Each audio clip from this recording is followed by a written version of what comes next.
Thank you so much for coming into this space, and I hope we learn something together. It's an intimate space. I like this.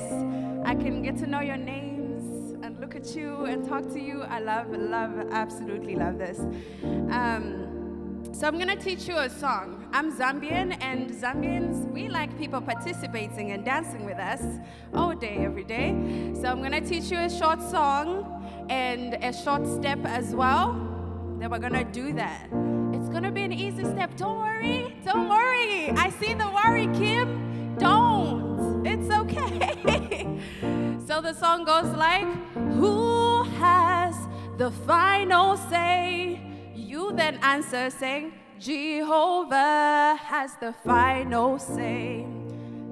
Did we get that? Let's try that. Who has the final say? Has the final say. Who has the final say? Has the final say. Nice. I like this. There's going to be a part that says, He has turned my life around. He has turned my life around. He makes a way where there is no way. Jehovah has the final say. So when you see He has turned my life around, I want you to stand. I want you to turn around. He has turned my life around. Don't make yourself dizzy. So just take it one step at a time. He has turned my life around. He makes a way where there is no way. Jehovah has the final say. Okay. Come on. If you're comfortable, you can stand. If you're not comfortable, completely understand. You can clap. We're going to praise Him today. So however way you praise God, if it's through clapping, if it's shaking your head, whatever it is, just do that, right? Who has the final say? Jehovah has the final say. Who has the final say? Jehovah has the final say. Who has the final say? Jehovah has the final say. Who has the final say? Jehovah has the final say. He has turned my life around. He has turned my life around. He makes a way where there is no way. Jehovah has the final say. He has turned my life around. He has turned my life around. He makes a way where there is no way. Jehovah has the final say. Who has the final say? Yes. Who has the final say?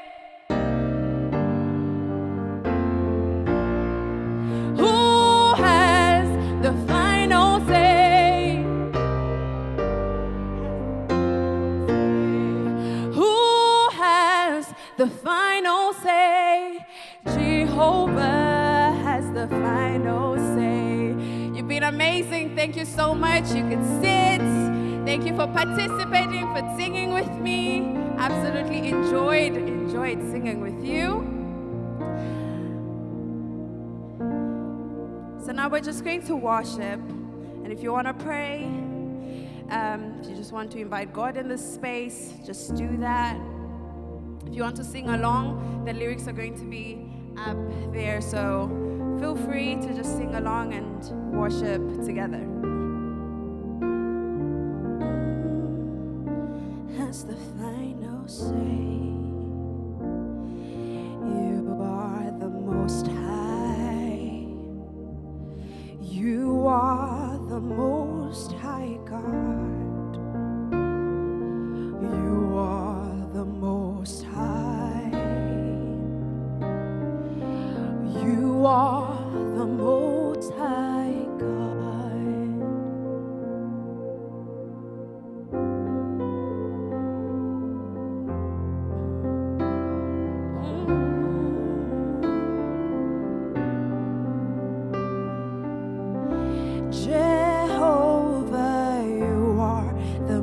Most High. You are the Most High God, Jehovah. You are the Most High. You are the Most High God, Jehovah. You are the Most High. You are the Most High God, Jehovah. You are the Most High. You are the Most High God, Jehovah.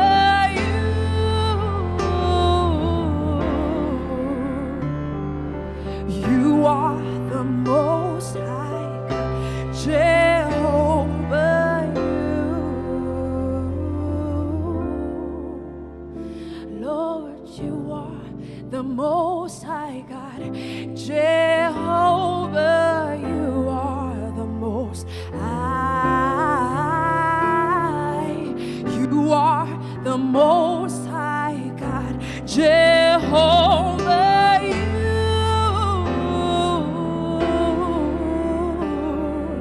You are the Most High God, Jehovah. You are the Most High.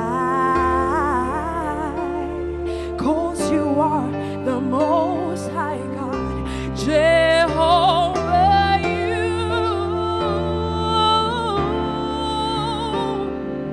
You are the Most High God, Jehovah. You are the Most High. You are the Most High God, Jehovah is your name. Jehovah is your name.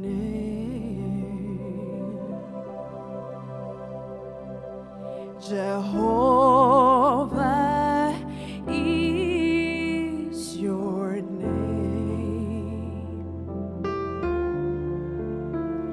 Jehovah is your name. You're mighty warrior. You're great in battle. Jehovah is your name. You're mighty warrior.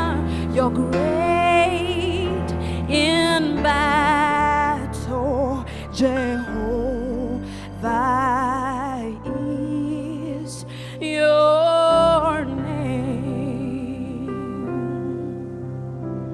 You're mighty warrior. You're great in battle. Jehovah is your name. Jehovah is your name. Jehovah is your name. Jehovah is your name. Jehovah is your name. You're mighty warrior. You're great in battle.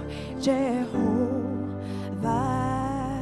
is your name. There are times when you're going through something, you just feel, I can't fight this. I can't do this.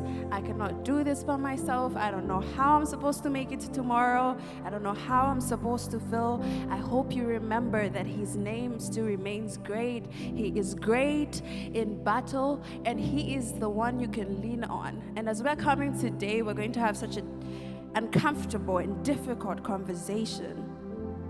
But why? Is because we know that once we talk about it, once we find the solutions, we can live a life that's fulfilling. Survivors in our spaces can live life that is also fulfilling. They can reconnect with God, especially if it happens in a place of worship.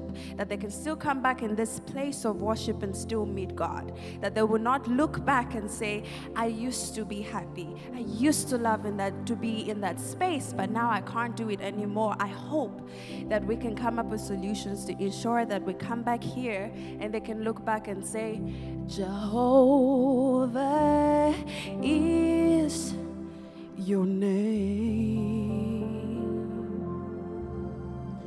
Jehovah is your name. Jehovah is your name. Jehovah is your name. You're mighty warrior. You're great in battle. Jehovah is your name. You're mighty warrior. You're great in battle. Jehovah is your name.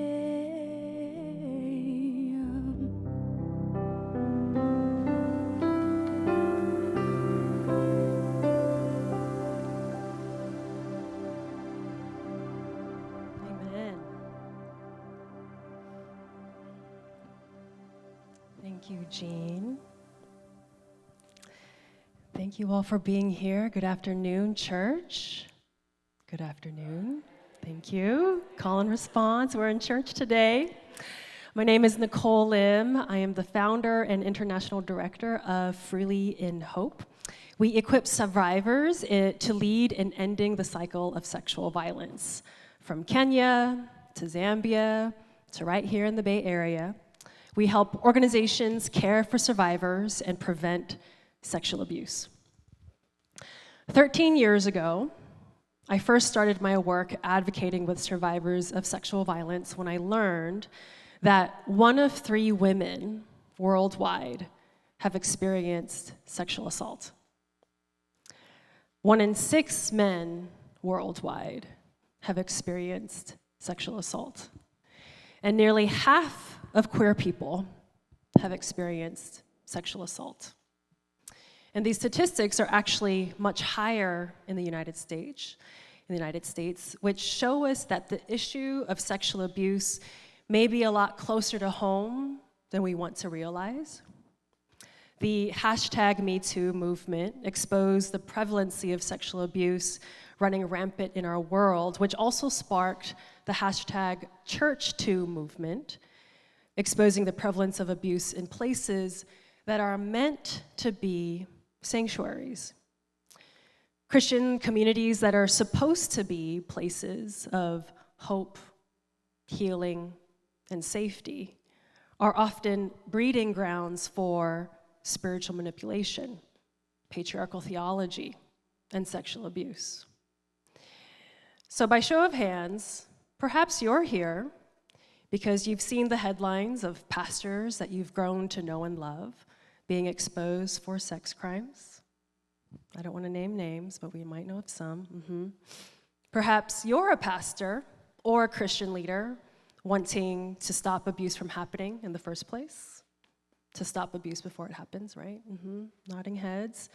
And perhaps you're an organizational leader that also wants to prevent abuse among your staff members or the communities that you serve or the children that you work with. Or perhaps you or your community have experienced it firsthand, and you're looking for answers.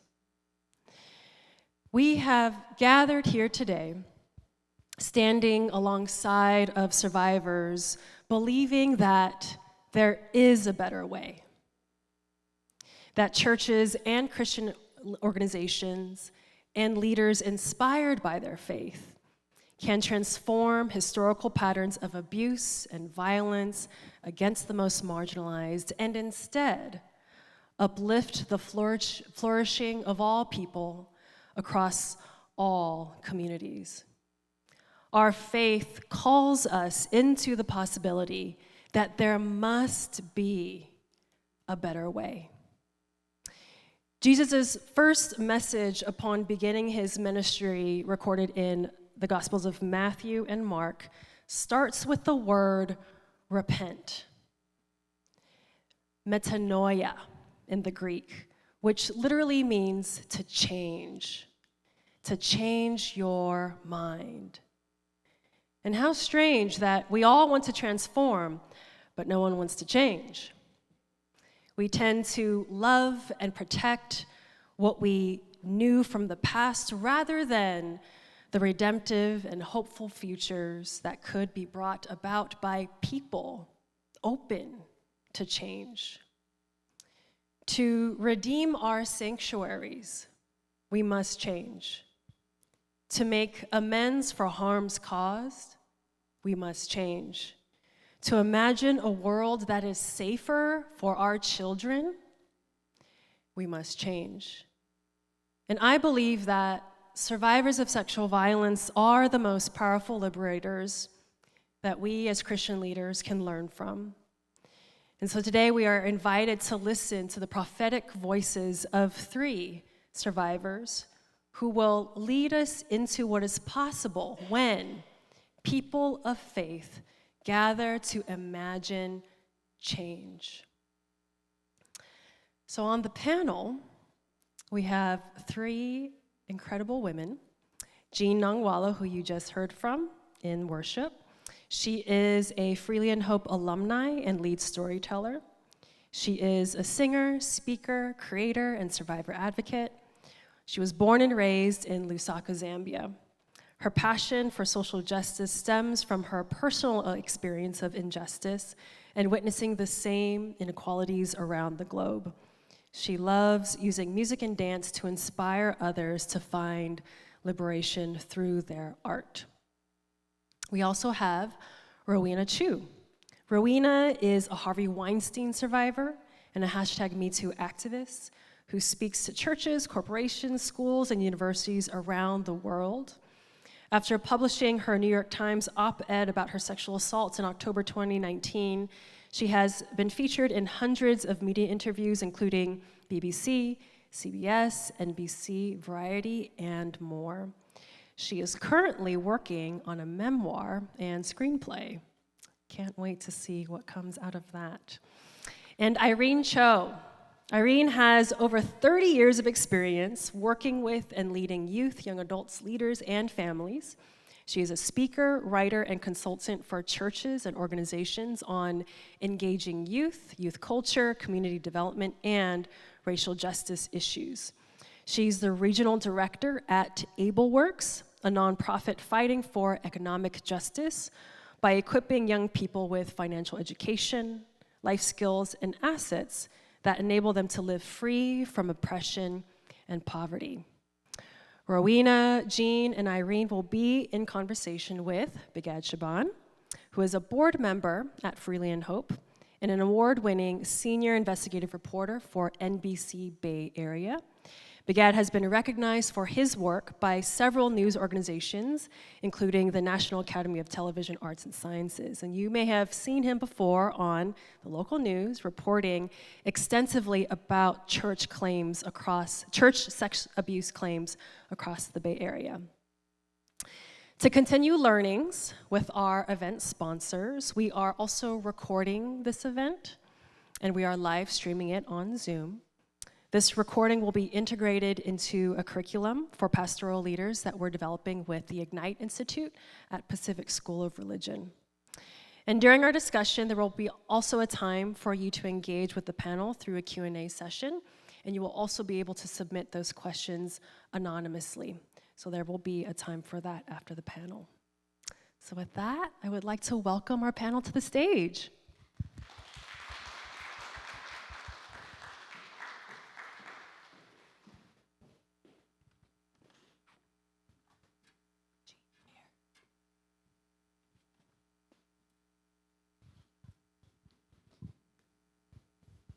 So tall.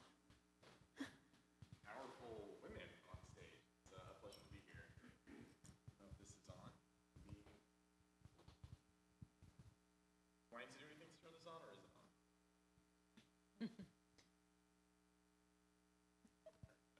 Is that better? There we go. All right. Well, it's a pleasure to be here. Thank you to Nicole and the women up here for having me today. And the hope is definitely to take on difficult and uncomfortable questions in hopes of better equipping religious leaders to be able to protect their congregations. And so in order to talk about solutions, I think we need to first discuss how sexual violence and abuse is able to occur in what so many feel are supposed to be incredibly safe spaces. So let's start there. How does sexual abuse happen? Rowena, do you want to start us off? I suppose I want to start by saying that I should say that my own sexual abuse story, which of course you can read about online, is to do with Harvey Weinstein, and therefore took place in my workplace as opposed to a place of worship. And I think that has significant differences, but also significant parallels. In terms of the parallels, I would say that let me start by saying I think sexual abuse doesn't happen like it is often portrayed in movies and television. It is not a moment where somebody jumps on you and you run screaming from the room. It is often a much slower process of grooming. Even in the moment, it may be that you are having an abuse of power enacted on you that you may not even be aware of. Certain situations are set up, certain things are said. You are in a situation where you feel inextricably that you can't get out of that situation. And I think that the media has been guilty of portraying sexual assault in a way that doesn't really reflect that reality. So we come to this place where we ask ourselves, how can sexual assault even happen?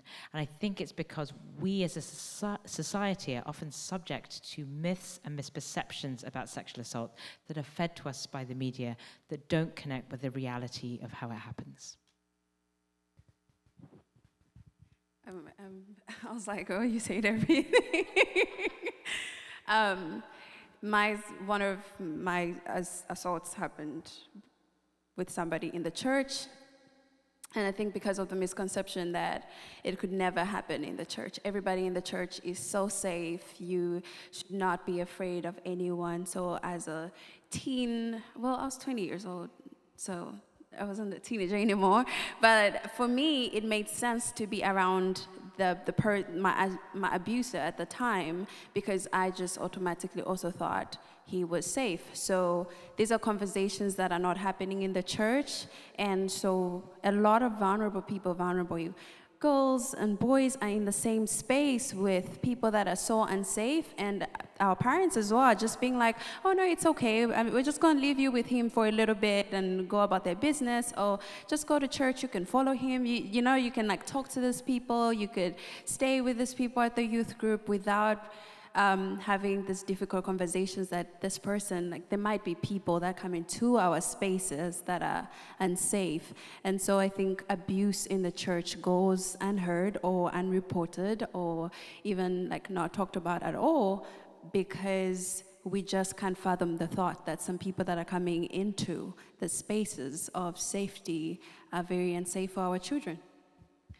And then both amazing answers. And I would say purity culture perpetuates all of this because there's a shame stigma that's attached by which even if the slow grooming process happens, there is this culture within church environments where we are not allowed to address sexuality, address the confusion that exists, the development process.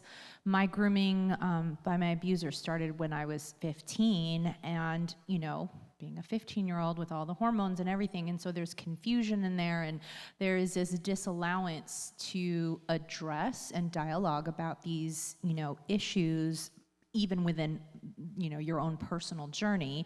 And then as it begins to happen, you don't have any space because of purity culture to say this incident has made me uncomfortable.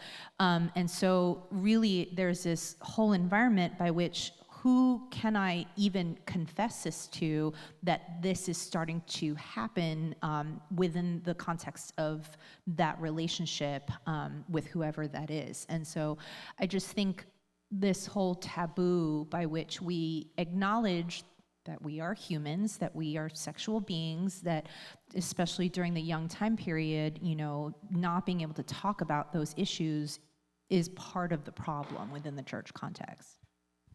And I wanted to talk about that silence because if you look at the numbers here in the US, more than half of women report being victims of some type of sexual violence in their lifetime. That's according to surveys conducted by the CDC.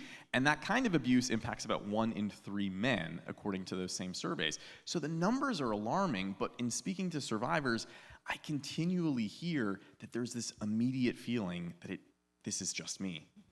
It only happened to me. How does this sort of silence within the church impact that feeling this aloneness, and what does that do to survivors? Jean, if you want to start us off on that. I think when I think about what Irene said, the purity culture, when my assault happened, I did not know who to tell, and then when I did tell somebody, they said, "Are you sure you're not the one that seduced him?" Because now my body has developed. And yes, I've got boobs, I look like this, I walk like that. And now you start questioning yourself because there's no space to talk about it. So now that instilled fear in me to even go to, I spoke to one church leader who also was like, are you sure? Now, I don't want to talk about that because you would look at me as, oh, she's not living the godly way. I mean, like, how did that happen? There's just no way that could ever happen. And that shame closes you off from expressing what just happened or the harm or even reporting it.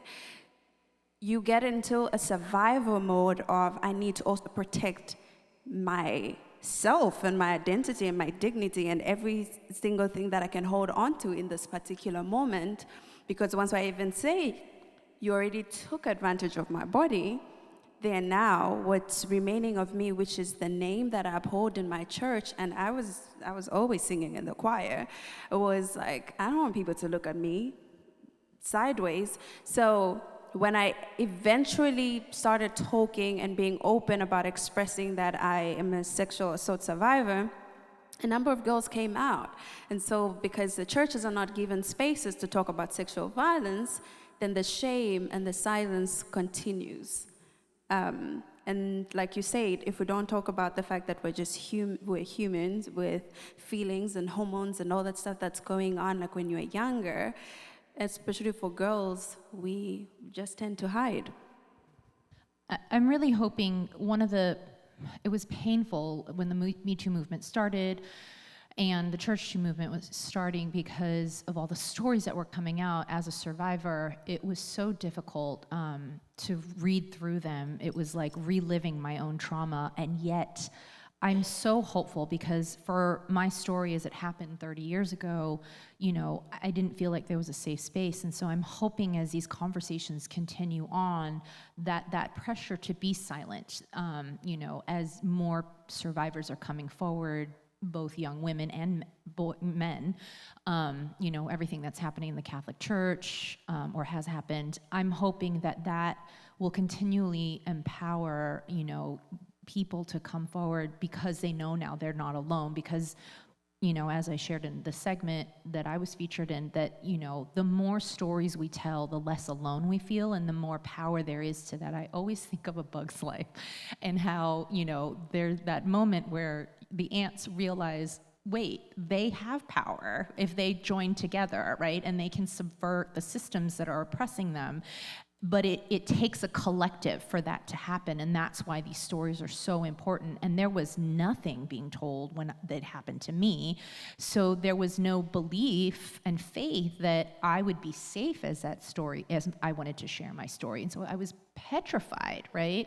And even when I was invited by Nicole to share my story for, the segment, it still came forward. Like I had to weigh the potential people coming out and attacking me and blaming me for being too attractive, or did I seduce him, or, like it was my fault that I started developing boobs. All of these things that are just natural progressions of human development. And the question of, should I lessen myself? Should I shrink myself? Should I not speak out? Whereas the opposite happens usually with leaders. The more dynamic you are, the more attractive you are, for male leaders, to be specific, for male leaders, the more attractive you are, then the more appealing and spiritual and good preacher you're named. But as a woman, the more charismatic and appealing I am, then the more I'm to blame for whatever comes my way. I wanted to talk about a number of different types of silence because I think, the word silence obviously is used a lot in terms of a reaction to sexual assault survivors. But I want to say that I think there are a number of different kinds of silence, and it's important to unpack them all. So as part of my story, we obviously were literally silenced. The other assistant and I were literally silenced by a legal agreement that in fact asked us to not talk about the assault for the rest of our lives. Our own lawyers explained to us as we signed this agreement at the age of 24 and 25, the other assistant was 25, in the year 1998, that we were to treat this time of our lives as a black hole. And so when I talk about the kind of silence that that was legally and financially imposed upon us in 98, it was absolute. The NDA literally, the non-disclosure agreement literally stipulated that we could not speak to church ministers, we could not speak to doctors, we could not speak to therapists, we could not get further legal advice on this legal document, and in fact we weren't even allowed to keep a copy of that legal document. We weren't allowed to take financial advice or even speak to tax authorities about any settlement money attached to our non-disclosure agreement. So it was a completely sealing document in terms of financially, legally, socially. I think despite that list of really onerous requirements that the NDA placed upon us, far worse than that was a document called Schedule 5, which was attached to our non-disclosure agreement, which listed all the friends and family that we individually had who knew about my sexual assault by name and address, and said that Harvey Weinstein and his team of lawyers and his team of enablers would watch not only Zelda Perkins and I, who signed that agreement, but also all of our friends and family who knew about our assault. I mean, that's a story of very literal silencing. But the repercussions of signing the NDA, even though my own lawyer had said, you're going to draw a line under an unfortunate episode in your life and you're going to treat this time as a black hole and you're going to use this agreement to move on with your life. When I did try to move on with my life, clearly that was completely impossible. I hope we understand more now about trauma and we don't go around telling young women that they'll sign a legal agreement and then they'll move on with their lives, because actually no moving on at all happened. I ended up mired in a deep depression that was incredibly difficult to get out of. I attempted suicide twice within 5 years of signing that agreement.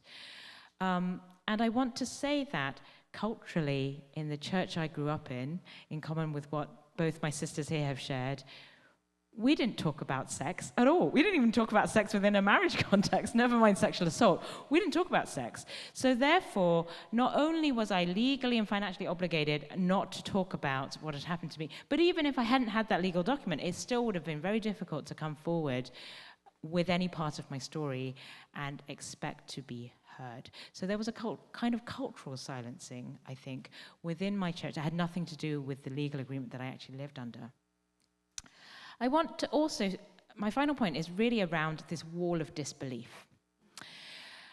Part of my silencing came in the sense that I had signed this document, therefore I was too afraid to speak. I was also culturally bound by a culture that never really talked about these subjects, so in terms of using my voice, it felt impossible. But then even if I overcame all of those barriers and told one person my story or told somebody I trusted my story, I was met with a wall of disbelief at the age of 24. We went to lawyers to talk about Weinstein's behavior. We went to senior people within Miramax. We tried to report him to the board. We tried to report him to the Walt Disney Company, which at the time had supervision over Miramax. Nobody believed us. Our own lawyers didn't believe us. They said, well, you're two young girls on the make. That's a British term that means you're probably after a bit of money, but we'll take on your case. So in terms of the isolation that was referred to, I felt completely and utterly isolated even before we signed that agreement. And then certainly the agreement sealed us off from every source of help that we could possibly access. And Runa, as you mentioned, you were 24 when the assault happened. You were working as an assistant for Harvey Weinstein. You were supposed to be reviewing scripts, and that was supposed to be a meeting. And then I know you've mentioned publicly that he basically tried to force himself upon you. One thing I was particularly struck by in your story is that you certainly welcomed all of the support after you took the steps to come out publicly and you were on major news outlets, and all of a sudden it was sort of socially convenient to support you. But you mentioned how earlier on, when it was sort of this open secret, Right. people weren't so welcoming to come to your aid and help. And I'm curious for the other women up here too,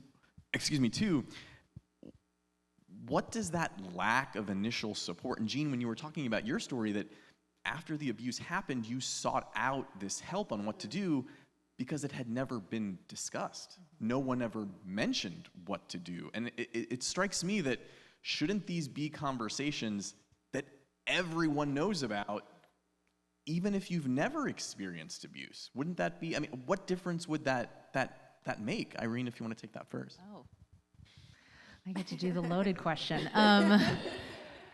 I think it's several-fold, but I'll say, as I was processing and thinking about this, I'll say one of the other elements that are problematic within church context in particular, since that's what we're talking about today, is the inability to do conflict management well. And there's this avoidance by church leadership that if there's any discussion about these unfortunate events that happen, there is this, we'll just pray for you, and then it's all good, right? Because Jesus. And so that mentality of we don't have to actually learn what it means to be prepared when these incidences happen, because that's not going to happen. Like Jean, you said earlier, right? It's just, of course that's not going to happen. This is the church. Spiritual things happen in the church. It's lovey-dovey here. It's all hunky-dory. And so there is this weird mindset that bad things don't happen, even though we're all made of humans and human conflict is a thing that will occur daily. And yet there is no training involved, there's no learning involved, and there's no acceptance of preparedness by which if these were to happen, what are the steps that we should take? If a conflict arises by which leadership has violated, somebody's human rights, what do we do with that? There are no steps in place, because again, it is not allowed to be discussed. So that's really, I feel like, one of the primary reasons that there is a problem that exists, in that arena. Just to continue from what you said, like in most cultures, I know in my culture there's a saying that says you don't air your dirty laundry outside. Like, absolutely not. Keep it in. And so I think even the church approach is always every single thing that happens, it remains in our circle. And it's not just a circle, like the entire congregation, it's just the leadership. And it's not just the leadership, it's maybe just the pastors. And so when it gets to the pastor and the pastor, it's like, well, we'll pray for you. There's this of, well, I prayed, I did my part. I think thinking of the fact that prayer is not the only part that the church can play makes it seem like, oh my God, that this is a huge responsibility. Do we have time for that? And if I could just pray for you, it takes me out of the equation of the people that should do something about it. I prayed for you, I did my part, I'm out of this. So if you can't sleep at night, that's your business. If you can't eat, well, girl, that's your business, that's your parents' business. And then it's like, no, actually, there's more that the church can do. And it's okay. You should air out your dirty laundry outside because there's a sun outside. It's gonna really dry. Like, that's the way it should be. It should be outside. It's dirty. I don't understand why should it be inside? Yeah, it gets moldy and it stinks. And it's like, what are we doing? But also that helps for the churches as well to weed itself from people that are actually really harmful in the church. And even if it's not just that, you then get to help people that need help in the church, because there's some people who just think boys will always be boys. No, he likes you, that's why he's touching you like that. Oh no, these conversations are not happening. But once you see them in the light for what they really are, you can address it. People that need help can get the help that they need, and then your congregation is just as healthy. So like, this issue is just not the survivor issue, it is the entire congregation's issue. And I think that's where the disconnect happens, when people do not see that this is just not the survivor's problem. I mean, I think it is incredibly human to be conflict avoidant. I mean, we had talked about how these are difficult topics, and these are difficult topics. They are no doubt difficult for you to be listening to. It is certainly difficult for each one of us up here to be speaking about. I think that the difficulty comes when the natural conflict avoidant nature of a community of people, such as a church, actually goes so far as to be truth avoidant. When you have taken a conflict avoidance to the extent to which you're denying, the reality of what happens, you're not prepared to confront it. And that, I think, gets very difficult and very dangerous. I think specifically with the church, because of the nature of what a church is and what it means to so many of us that are deeply embedded in church networks, for whom church has been a part of our very psyche and souls since the day we were born, I think it is additionally hard to kind of come to this space where conflict avoidance turns into truth avoidance. If you look at a lot of the language that is used to describe churches, a church is meant to shine light into darkness. It is intended to be a sanctuary. It is a place of peace. I think expectations for churches are incredibly high. Expectations that come both from the congregation members that might be broken, that will come into a church and expect a place of sanctuary, a place where they can trust, a place where they can heal from previous traumas in the world outside. But then also from the church themselves, they set themselves up to be a place of sanctuary, of safekeeping, where people can trust them. Then I find church leadership struggles when they see that they have failed in a certain way. I mean, it is hard for any human being to come and say, I failed in this area.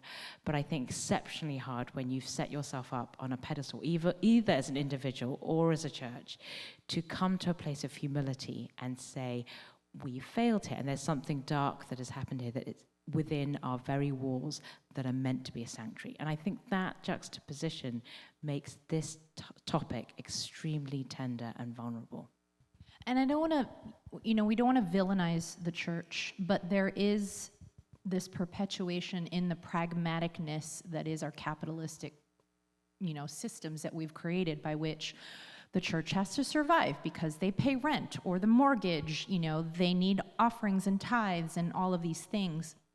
And so there is that reality by which, if we expose our dirty laundry, how is this going to threaten the safety and livelihood of our church structure and entity and identity, right? And so I want to acknowledge and validate that fear and not dismiss it. I get it. It's a huge sacrifice that needs to be understood, that it is going to be taken when there is acknowledgement and ownership if trauma or violence has happened. And then the second element, though, on opposing that is this elevation of celebrityness amongst pastors and leadership, right? And we need to address that as who we are and what church is. I think as we look at the first century church, there was not this celebrityness that centers around the senior pastor who is dynamic and charismatic, or leadership who is the youth pastor who's dynamic and charismatic, or the worship leader who, we see all these documentaries now coming forward about Hillsongs, etc. But this idea, or Ravi Zacharias as well, these charismatic leaders that are then put on a pedestal because money comes in from these celebrity pastors, right? More congregants come because they are able to preach really well. And so again, when violence happens or a violation has occurred by that leadership, it is a very philosophical, ideological, struggle that needs to be addressed, by which who are they going to choose their own protection, which is the protection of their leader, who is their money pen, basically, or the survivors who have been violated, and what does that mean for the church congregation? So I think, we really need ecclesiologically to address how we've set up these systems within the church body that continually perpetuates the protection of these leaders who are continually violating the trust of their congregants. So I want to talk about that power dynamic for a second, too. I mean, 80% of rapes are committed by someone who already knew the victim. Rowena, you were only 24. The abuse happened by someone who was your boss, and not just a boss, but someone who was incredibly influential, a very powerful man. Irene, I know your grooming began at 15. The abuse ultimately happened, you were 19. This was someone who, 18, excuse me. This was someone who was one of the pastors of your church, someone in a leadership position. It happened for Eugene at 19 by one of the pastors in the church. What do church leaders need to know about the role power dynamics are playing here? I think when we think about the power dynamics, there's trust there. There's already trust that's happening. So my walls are all the way down. I remember with my abuser, he was so good, preached, he would sing, and I was just new in leading worship, so I looked up to him a lot. So there's so much trust going on there. And he knew I trusted him. He knew I would go where he'd asked me to go. He knew that if he had just walked past me, my initial reaction won't be let me protect myself. It'll be just he's trying to get something behind me. He already knew that. And as time went by, he knew he could get me in a secret space and force himself on me, because he knew I trusted him. And that's the thing with power. There's the trust involved. And they also know that you are not just going to, after here, you're not going to go to the pastor and be like, oh, he did this to me, because who are you going to believe? Who will people believe? You or this person who's been serving in the church for quite some time? They do this, they pray, they're prayer warriors.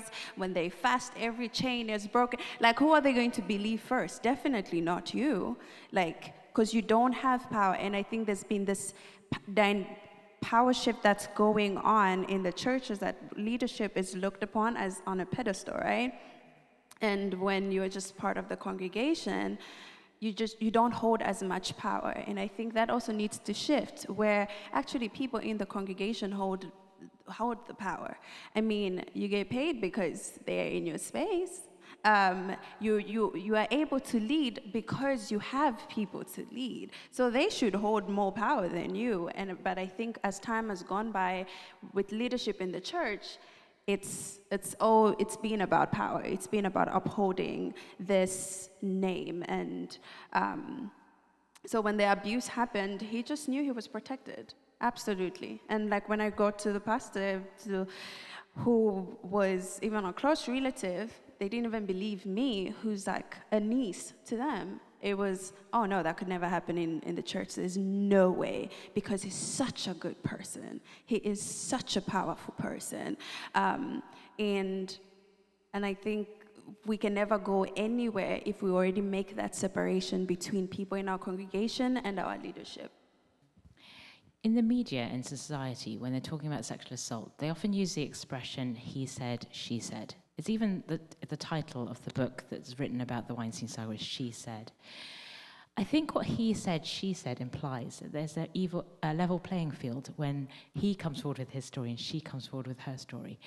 I think the idea of power dynamics and why it's so important to discuss them is it indicates that actually there's no such a thing as a level playing field where he said, she said. He said in the context of who he is, which maybe, at least in my case, was a rich, powerful, white Hollywood producer.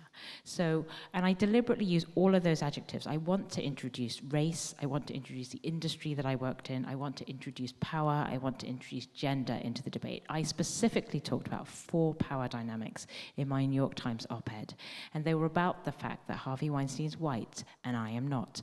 They're about the fact that Harvey Weinstein is rich and I am not. People don't want to talk about the economic disparity, but economic disparity is desperately important, especially in a lot of nonprofits that I now work in, where women don't have any kind of economic power whatsoever. They're working an hourly wage, they can't take on a lawyer, they might get assaulted every day in their workplace, but they can't give up that job if it feeds their kids.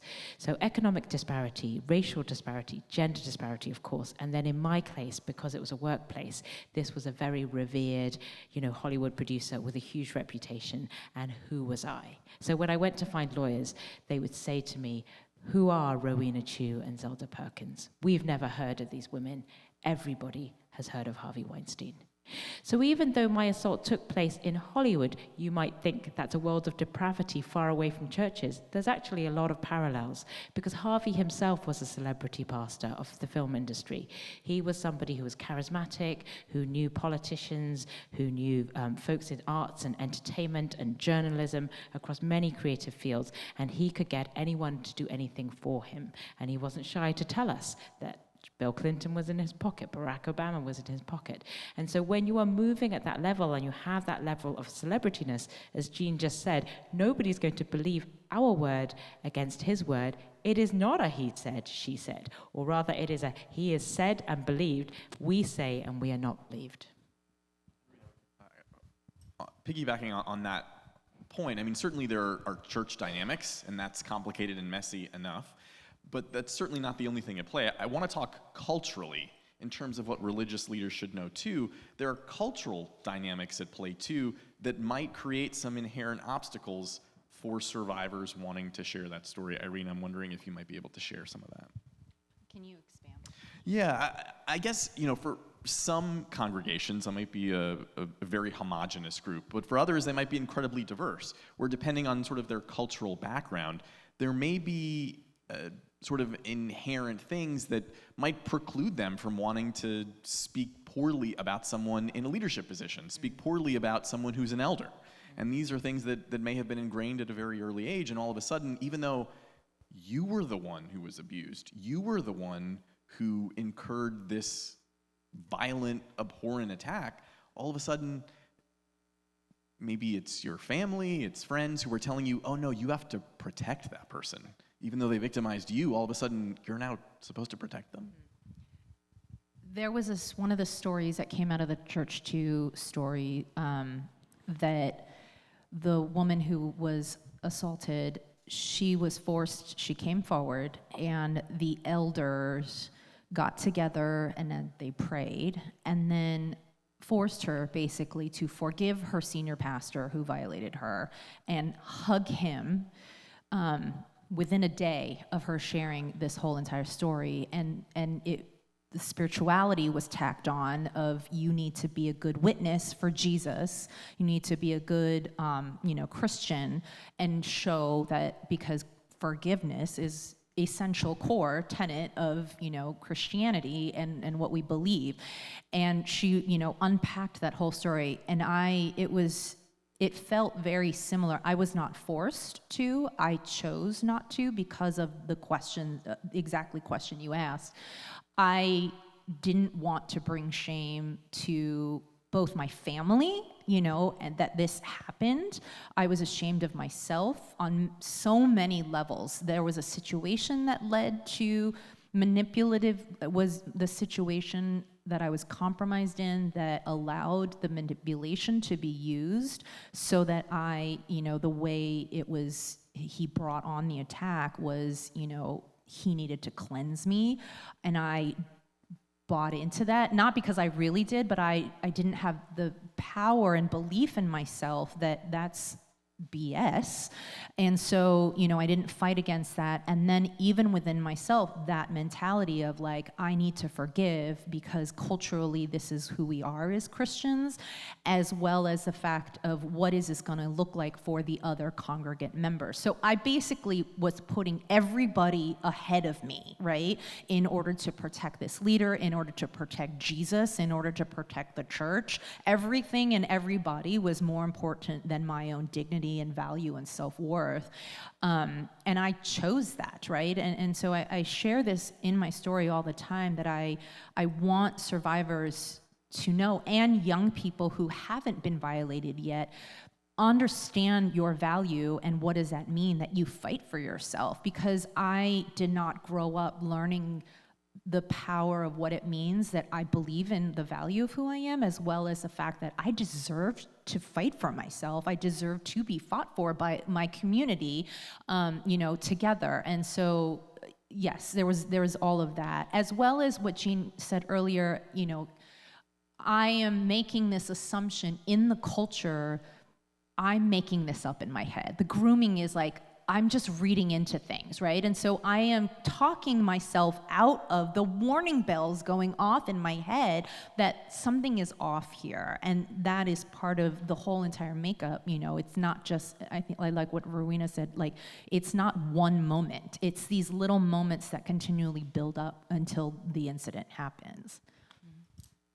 I grew up in a culture where around your 20s, you're ready to be like, now when I date, this is for marriage, boo. Like, now that's what's happening. So now I'm in my 20s, and this has happened. And in the purity culture too, I am wasted goods or broken goods if people find out that somebody had access to me, not abused me, but to people that looks as had access to you.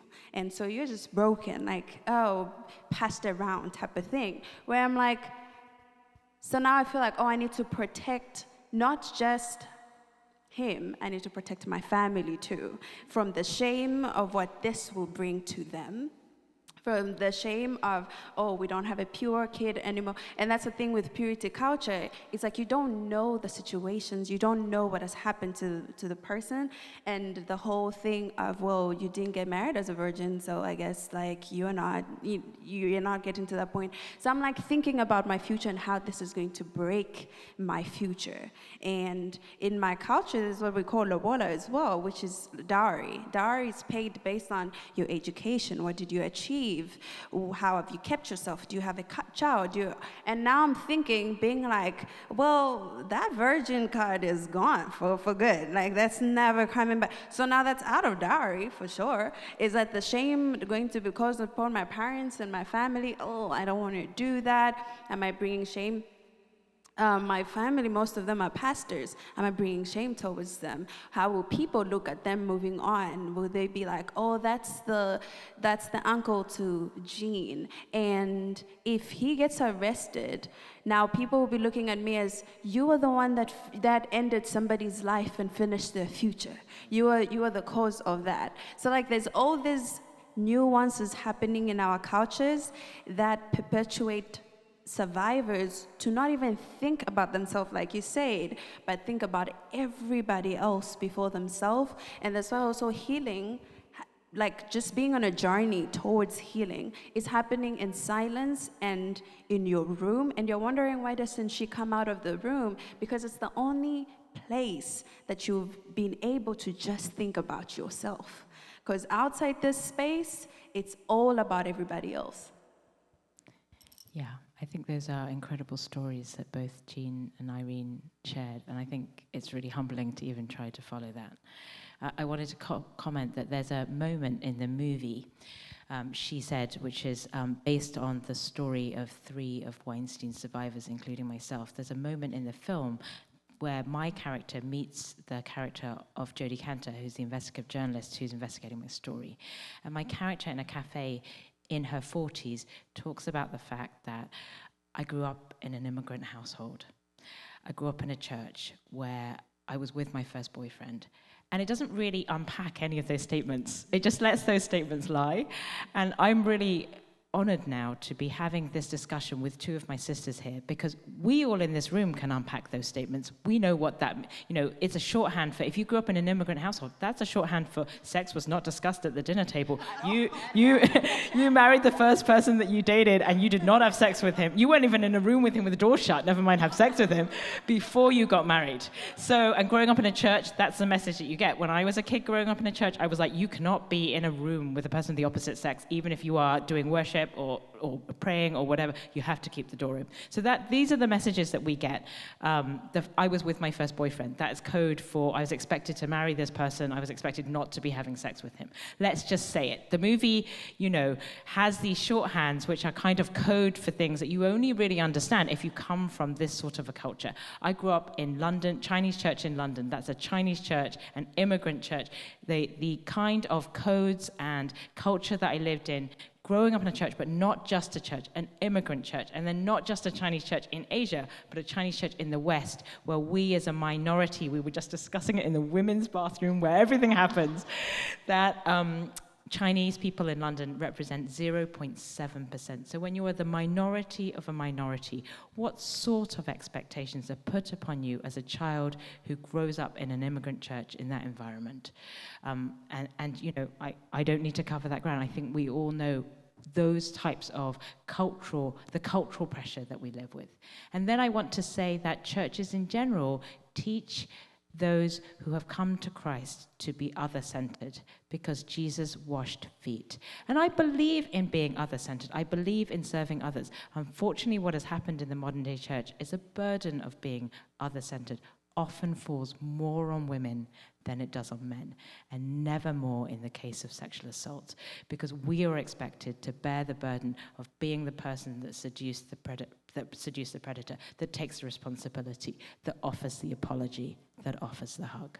It seems like a takeaway from this portion of the conversation is that it certainly should be incumbent on religious leaders to understand their congregation and understand culturally what might be barriers to reporting this kind of abuse. I think how different it might have been, Jean, in your church, if before any of this happened, one of the pastors or someone in leadership during a sermon said, listen, if this ever happens, this is not something that should be silent. Just because we're a leader in the church, like what difference would that have made if, Irene, if one of the pastors in your church said, this is not to be tolerated, this is something that we should speak up about. And I want to move on now to healing.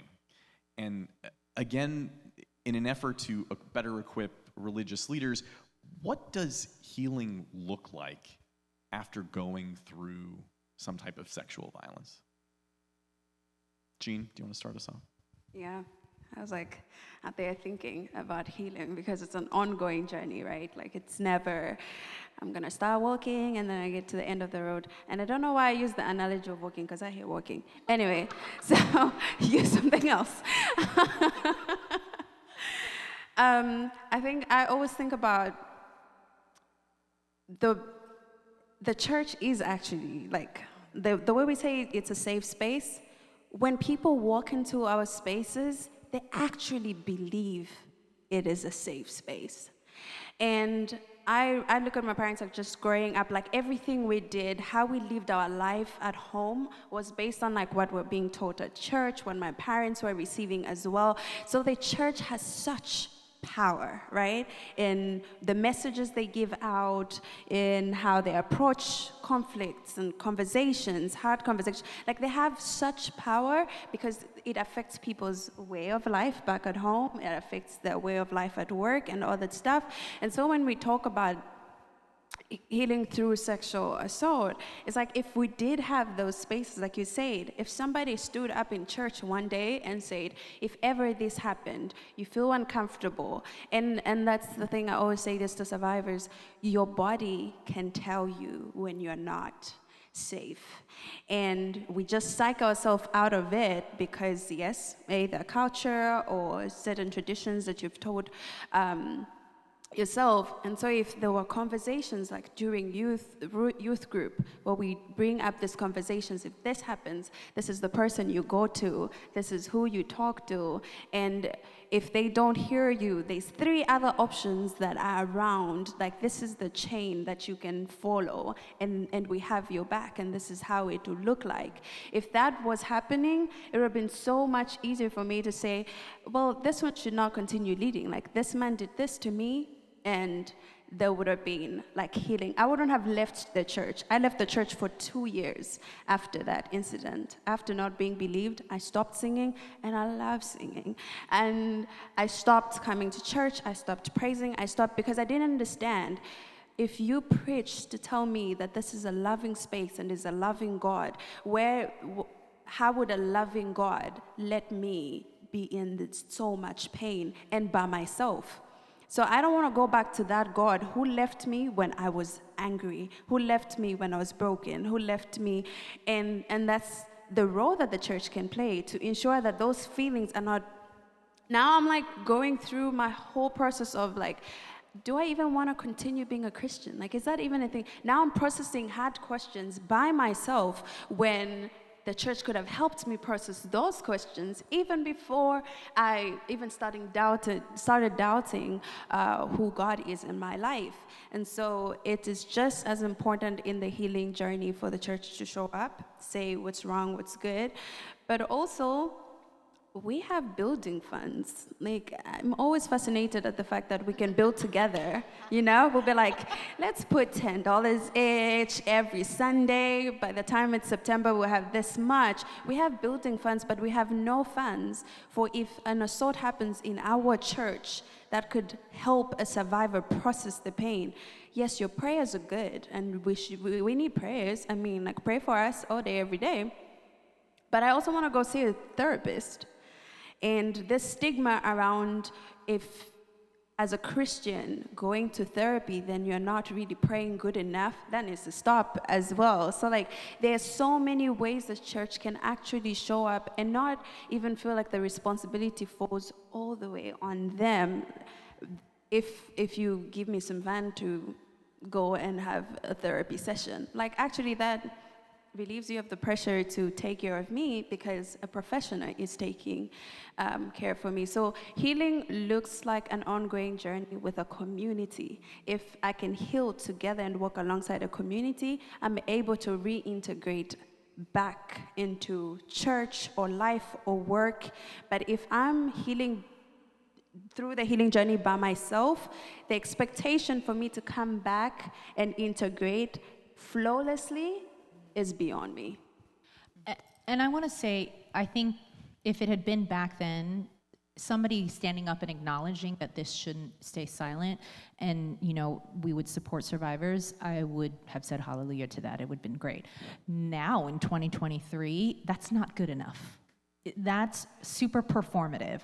And so we want that acknowledgement, but then I want to know, so what's the plan? What systems are you setting up so that when a survivor comes forward and, you know, shares what happened, what's the process going to be, right? Like, what does it actually look like? What are the meetings going to be? How are you going to investigate? How are you going to question? I don't want it just to be, oh, stand up and now we're going to pray and all of these. So that's number one. What real systems are you going to put in place again, as you've prepared for these violations, when it happens.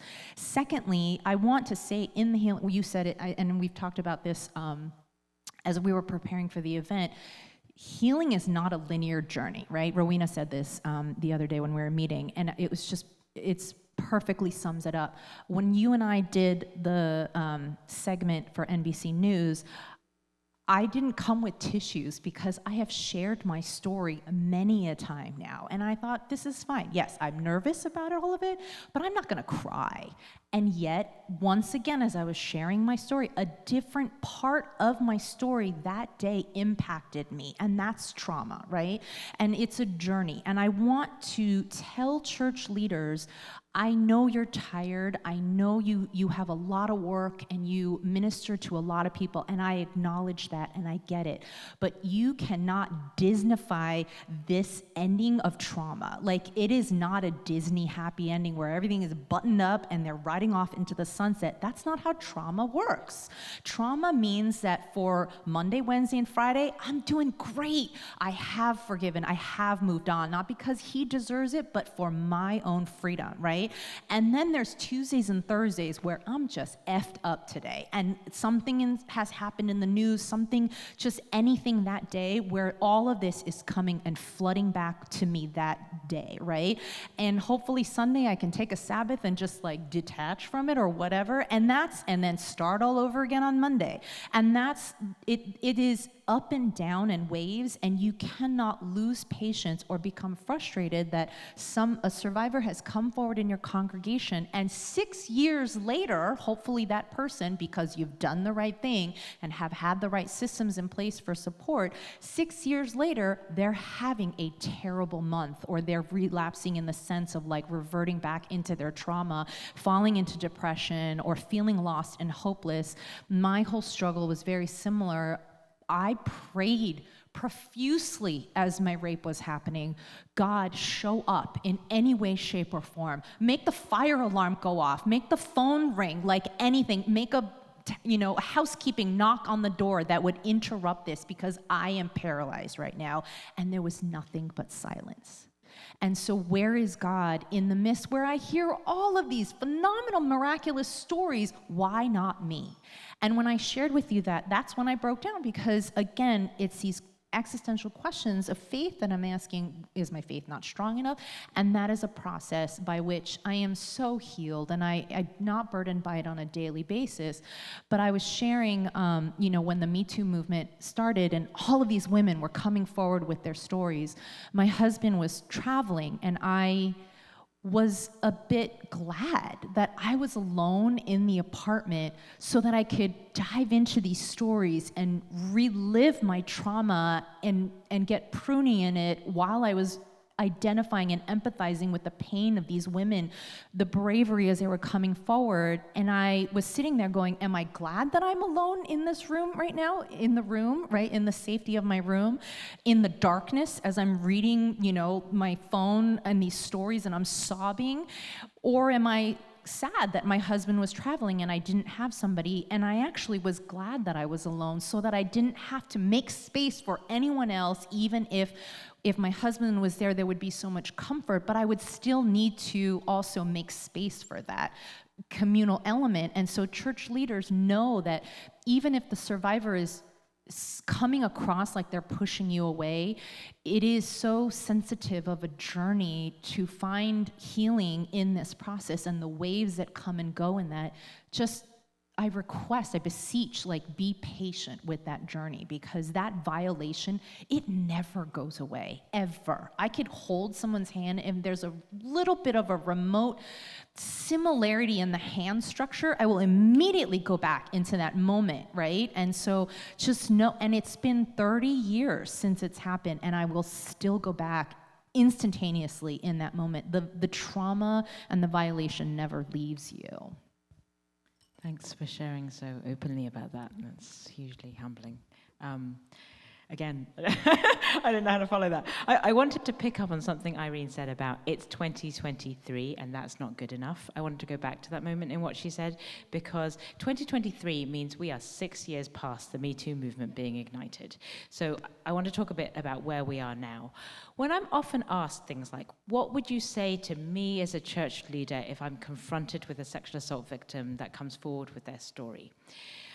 I always say something like, well, actually, I want to reframe that. Because I think the moment at which a sexual assault survivor comes forward with their story of abuse, either within your church or maybe outside of the church, but they're still your congregation member, and you are thinking, oh gosh, what do I do now? It's too late.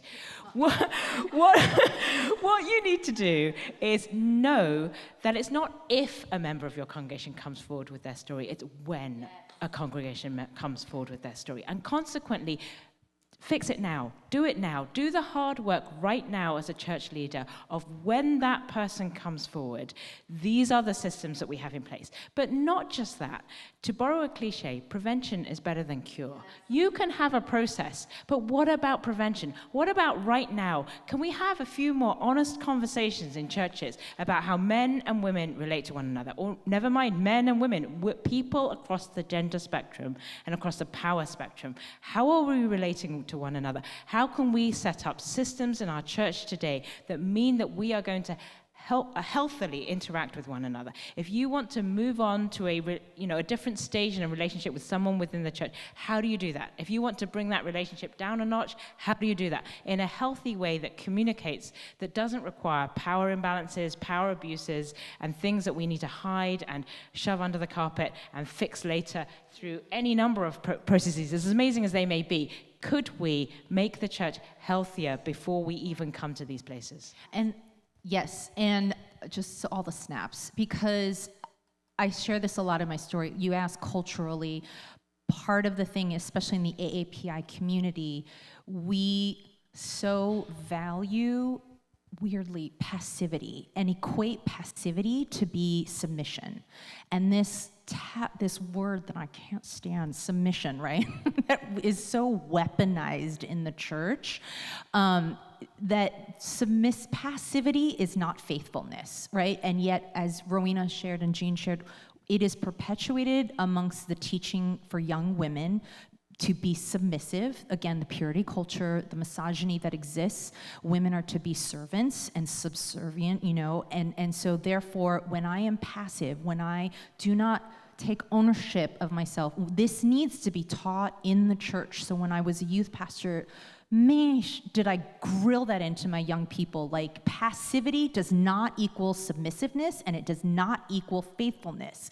If something is happening in you, again, value who you are, because God values who you are. You were not created to be at the heel of somebody else so that they could step on you and abuse and violate you for their benefit. That is not being Jesus-like. Jesus was not passive. He purposely chose to submit himself by the will of God for the sacrifice of other people. That is not the same thing that we perpetuate in the church, that if you just stay silent and if you are passive, then you are a good Christian. That is BS, and we need to stop that. And so what Rowena is saying about what are we doing to prevent, how are we changing and shifting the way, again, our ecclesiology is, as well as how we view others and what they're there for. Because in the church, again, I don't want to shame the church or villainize, but the way that, people are used as commodities to serve and therefore be utilized for the benefit of the church, sacrificing ourselves for, especially women, for everyone else, and especially for the church and church leadership, aka male leadership predominantly. It's something that we need to subvert in the church and redefine what does it look like to be a community together, to serve together in community, in partnership, in support of one another. So just real punchline, do not ever think that being passive means I'm being a good Christian. No, that is 0% true or biblical or theologically correct.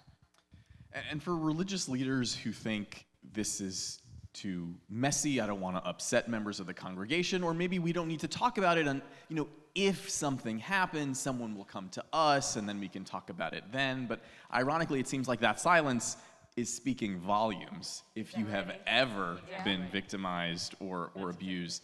So, and you so beautifully laid it out, Rowena, in terms of there are really two issues here. It's how to prevent abuse, but then there's also how to support survivors once that abuse happens. So let's talk nitty-gritty, let's talk specifics in hopes of arming religious leaders. What does it look like for church leaders to actively try to prevent sexual abuse? And Jean, if maybe you could start us off. I think when we think about like actively try and work with survivors as well, what structures do you have? Like, let's start from there. Like, who are the safe people that survivors can talk to?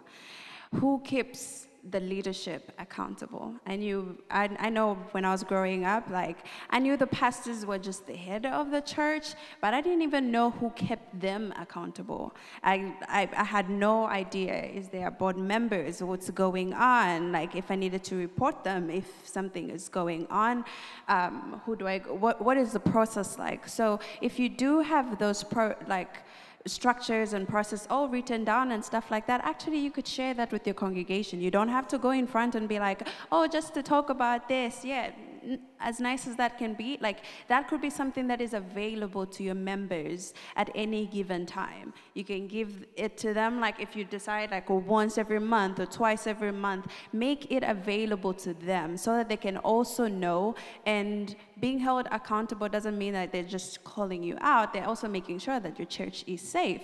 So I think that's something that I would be like, please do that.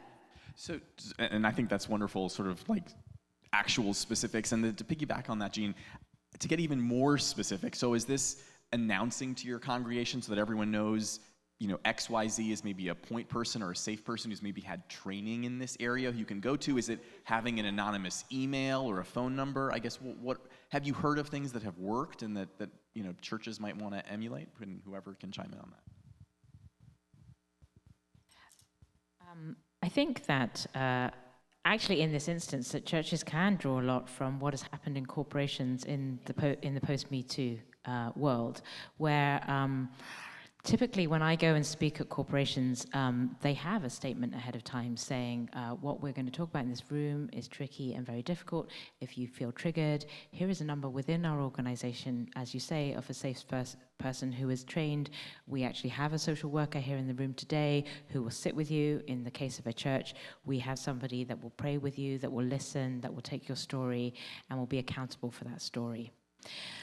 I wanted to pivot slightly to something else that I want to say to church leaders in going back to your original question of, there's prevention, but then there's also what happens in the time of healing and cure. And I want to connect it back to what Irene was saying about trauma not being a linear journey, which we as a panel have discussed between ourselves a lot. This morning I was speaking in London at the London School of on Zoom in London at the London School of Economics to a panel where we talked about Me Too survivors, the media and believability. And although it was a very different context than churches, I think one thing that jumped out at me that was very interesting about that discussion was the idea of a panic jump to a solution. And I think that happens across lots of sectors of society. I think media try it. I think media try and say, hey, we're going to make a Hollywood movie about it. We're going to end with some redemptive moment in She Said. I think that journalists often try it. They say, well, has it been cathartic to have your voice so released? And I think churches try it, where they say, we're going to bring everybody together, and under the redemptive blood of Jesus, we're all going to come together and forgive one another. I think going back to that issue of, it is really tempting to put a lid on this box and tie it up with a nice little bow, a Disneyfication ending where we all end up reconciled and happy. So I think that one message that I would very much give church leaders is don't panic jump to an immediate solution, because life is messy. Trauma is extremely messy. All the things that Irene said about it being a Monday, Wednesday, Friday, okay, Tuesday, Thursday problem is absolutely true. My story took place 25 years ago in a very similar time frame to these guys. Sometimes that trauma has been far more raw than at other times. I really resent when people say, so tell me how you have moved on. Tell me how you have healed. Because the reality is that you don't move on from trauma. You don't heal from trauma. What happens with the trauma is it takes up this huge space in your life. And if the trauma happened to you as a young person, it's even worse because it's formative in who you are. But then what happens to you as you move on in both your personal journey, your professional journey, your spiritual journey, is all of those different journeys that make up who you are as a person fit in and grow around that trauma. But the trauma's still there, and some days it's bigger and uglier, and you're crying under your duvet, and other days you're up on stage with these two wonderful women speaking about it in a way that seems empowering. But it's still always, always there. So the one thing that church leaders could do is hear survivors when they share that experience.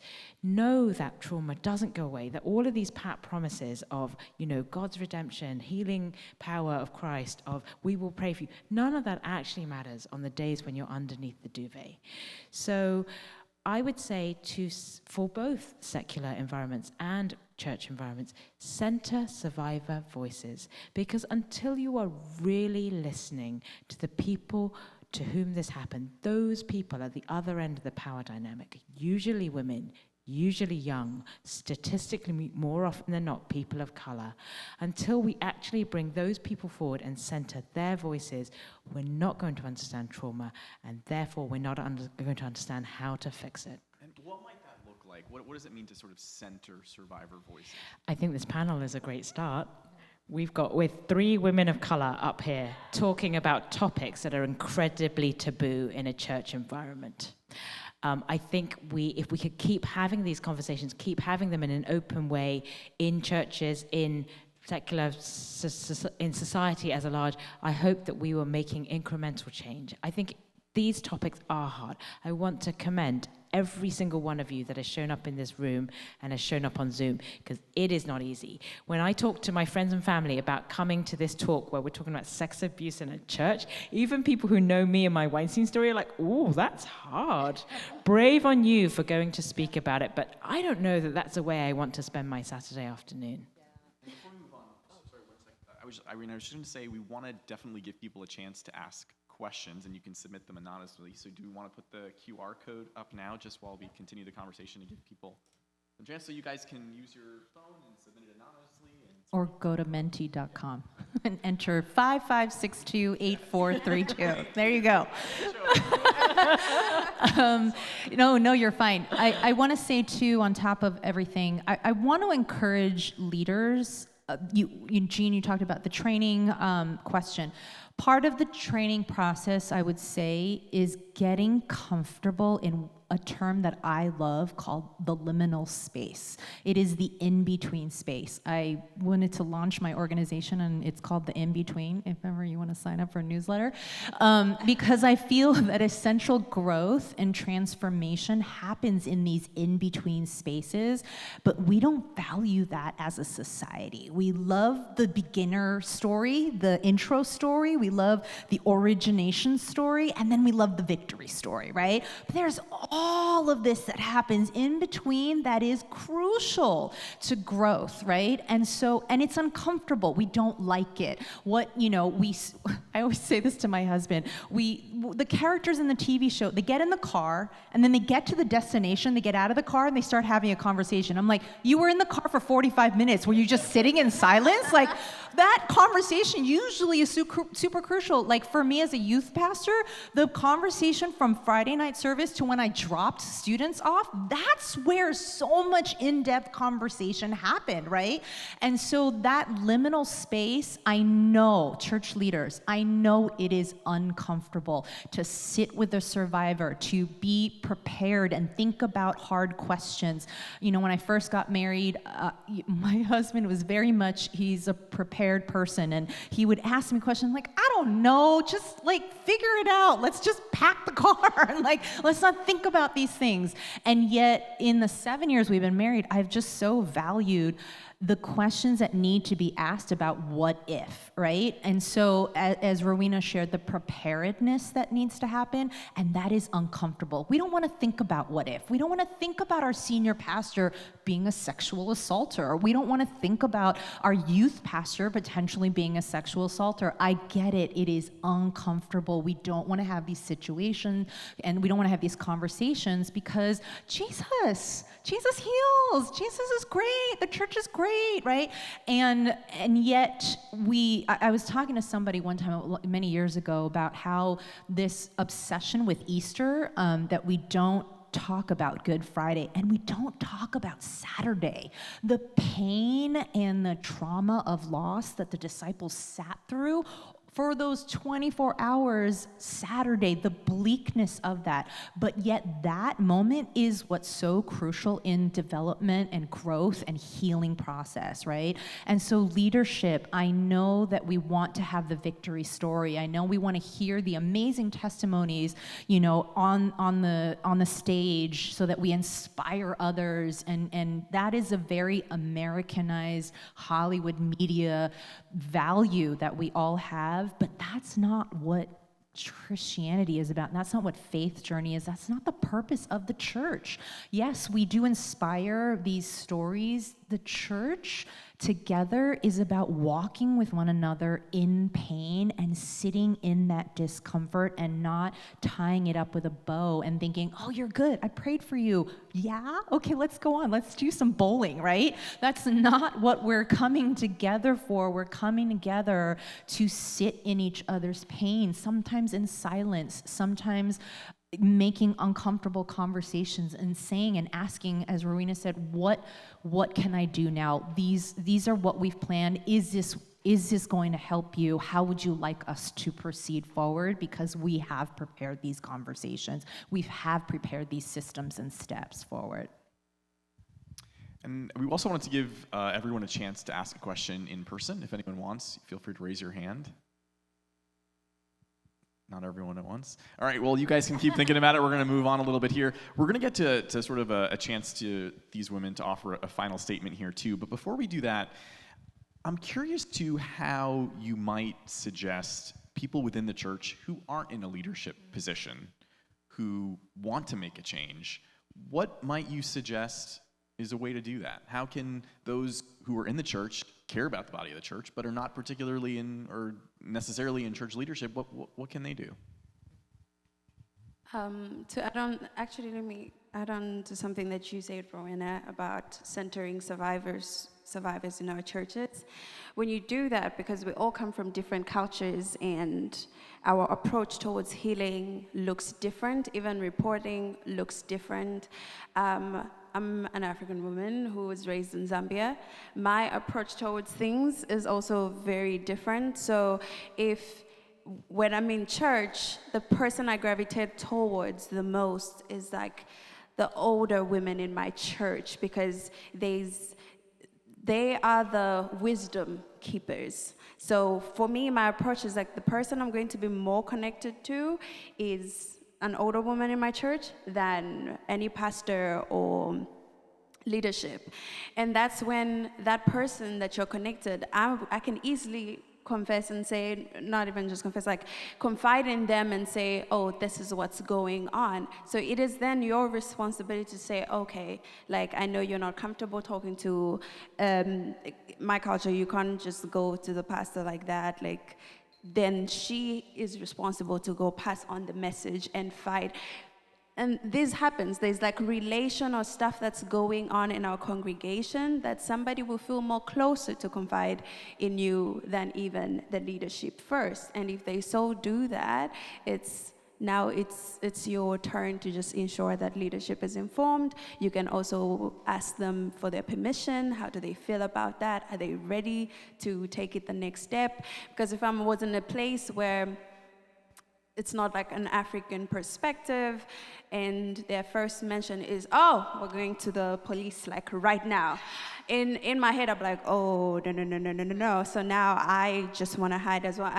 I want to hide from the person I'm also opening up to. So no, knowing the culture, understanding the culture, centering survivors in your space actually also lets you know the way of healing or the process that they need to take. So I think that's pretty much my advice. I have a couple questions that were submitted that I'd love to toss your way.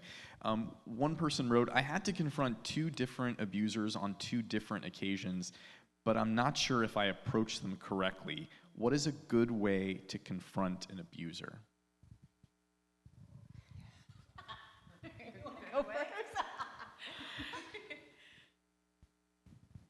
I think that in any situation of difficulty where there are going to be multiple narratives, I think all you can say is come with an open heart and a mind to someone who's perceived to be abuser as much as a person who's perceived to be a survivor. I think all that you can do as well, I think these ties both questions in. What would you do as a congregant, and also what would you do if you are confronting an abuser, is to come and start by listening. Set all of your misperceptions and assumptions at the door. Just start by listening. Because I think actually, if you listen in the silences and in between what is actually said in the room, I think you could tell a lot. So I think each and every one of us can be an ally. Each and every one of us can be an empathetic listener. And the rules that you'd apply to talking to a survivor are the same when you're talking to somebody who's been accused of being a perpetrator. I think you listen carefully, you look for clues, but then if you think that needs escalating, go and escalate. Don't just keep it to yourself or be like, well, I'm kind of in doubt, but hey, the person's pretty powerful, I don't want to damage their reputation. You know, I think these things need to be brought into the open.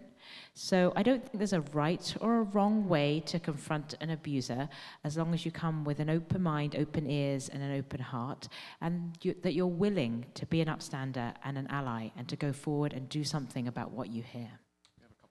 Oh, well, and I was going to say, also piggybacking on both what the Rowena and Jean said, there's not one way, right? You need to make sure you get consent from the person who has shared. Again, when I shared, I had wonderful brothers who began to stand up to fight for me and say, what's his name? We're gonna fly to Philly and beat him up right now. And I'm like, just like the police thing, right? Like, no, like, I don't need a savior right now. So listen, and I'm not saying that all survivors, there are some survivors who will want that kind of support, and all of that, it just varies depending on the person, depending on the cultural context, depending on who the assaulter is, all these things. And so I would get consent from the survivor, process it through, allow the survivor to get to the point where they are okay to come forward. It took me 2 years. It took me 6 months to share with my mom, and I was petrified, and then it took me 2 years to confess it publicly to my college group, and I was so afraid. So it takes time to be willing to share that. I held it in myself for 2 years, and then, so just know that you're not the center for this person who's asking the question. You are not the savior, right? Again, listen to survivors, center the survivor, let them process through, ask lots of questions, and non-accusational questions, obviously, but like, what can I do? How are you feeling? Have you processed this? Have you talked to a therapist? Like, work through all of that and say, okay, here's what I'm feeling. I would love to confront. I would love to, like Rowena said, escalate this. Is that okay with you? How would you like me to move forward on this? And don't take charge. And if you want to take charge, if the survivor says, yes, take charge because I am too exhausted, I cannot handle this, then by all means go for it. But, make sure you have incorporated the survivor in your plan to bring forth the truth of what has happened. Thank you to everyone submitting questions. And again, you can use your phone to just open the camera aspect and go ahead and submit it there. A couple more questions here. Someone wants to know, Rowena, how are you able to share your story even with the signed non-disclosure agreement? The honest answer is that I break the law every time I do that.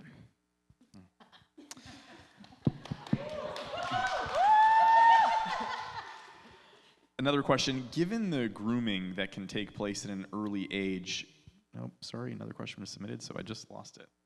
All right, let me go back. Given the grooming that can take place at an early age, do you have any advice on how to best center survivor stories when talking to younger people?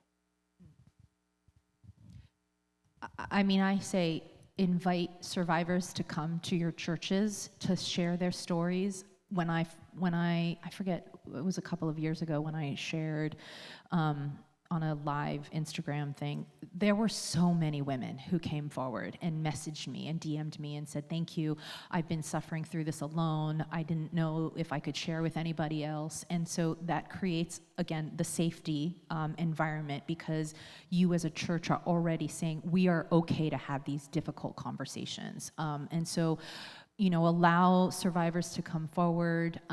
Again, I think talking about it, if you are a youth pastor, a college pastor, being comfortable, getting comfortable, go to a therapist and process through how you can get comfortable talking about these subjects so that you do talk about it from the pulpit, in Bible studies, at retreats, etc. So that, again, it is ingrained in young people. It is safe for you to come forward. Here's how we've prepared.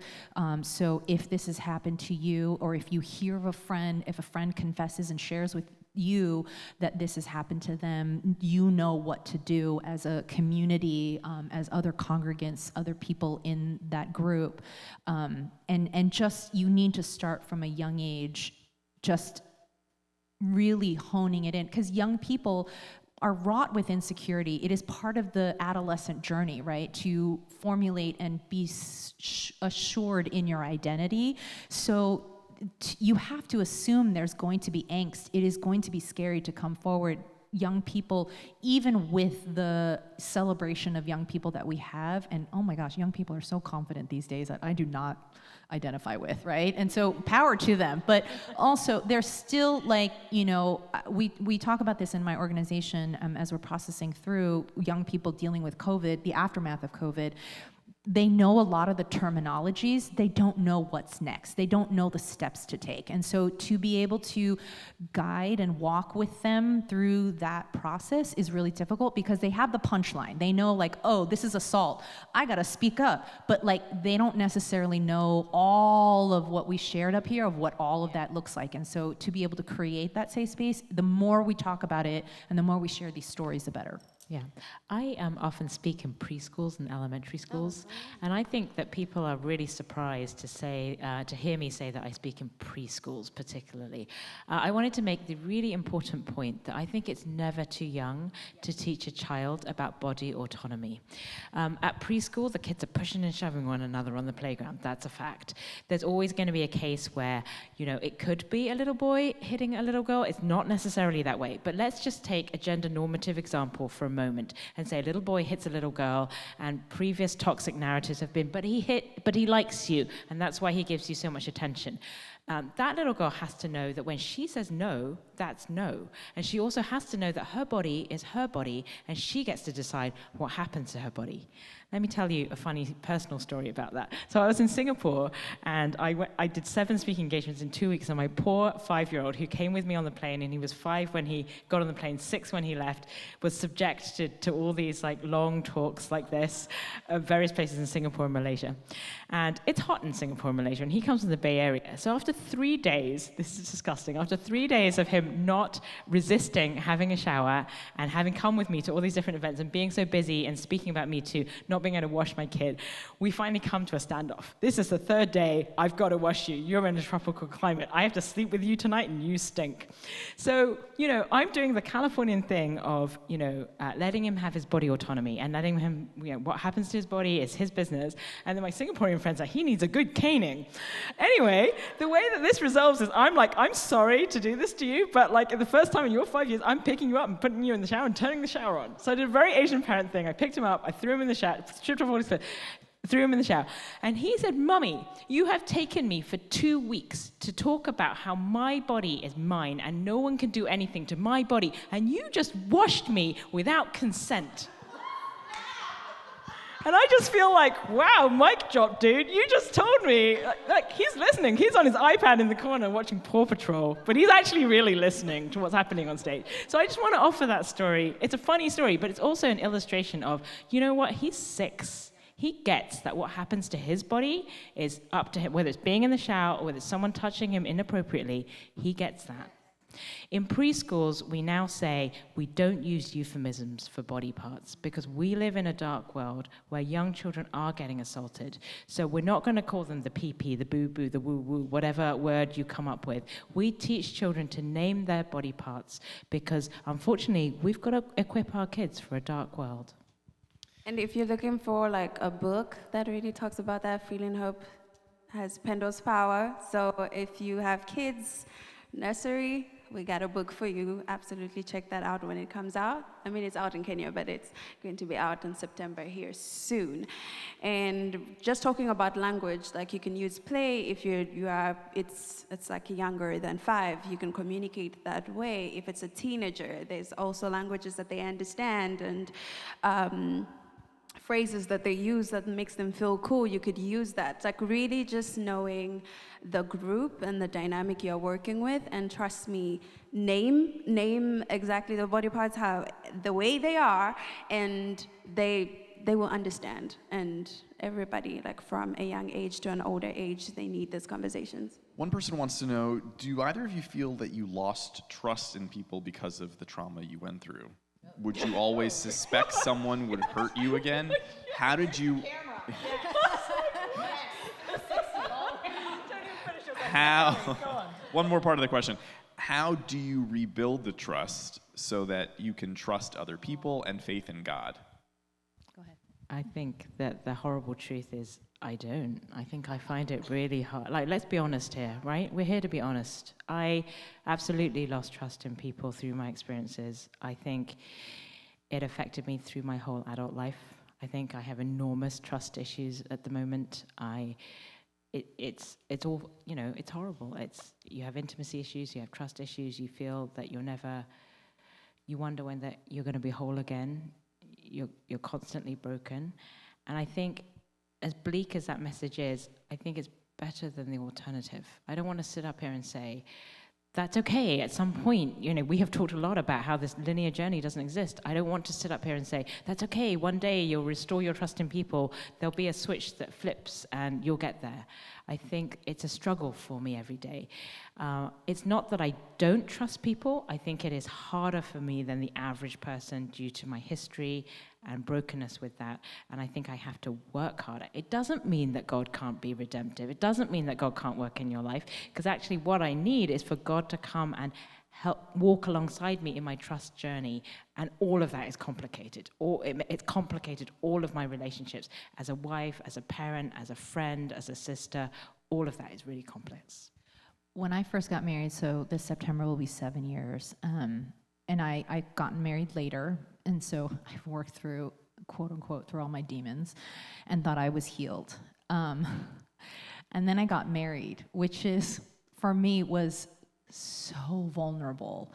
And it wasn't even like anything in the conversation. It was just within myself, the idea that I am now coexisting with this person, and I am not in my protective wall that I have built, that I feel good about, this fortress by which I like allow people in this much, and I'm like, you see this wall, this internal wall that I've built? Yeah, this is my safety zone, right? And then here is marriage that comes along that just disintegrates that, right? If I want to have a healthy marriage, and sitting in it, there was a time I'm just sobbing, and my husband's like, what is happening with you? And I'm like, just the idea that I have to say to you that I'm vulnerable is freaking me out, like freaking me out big time, right?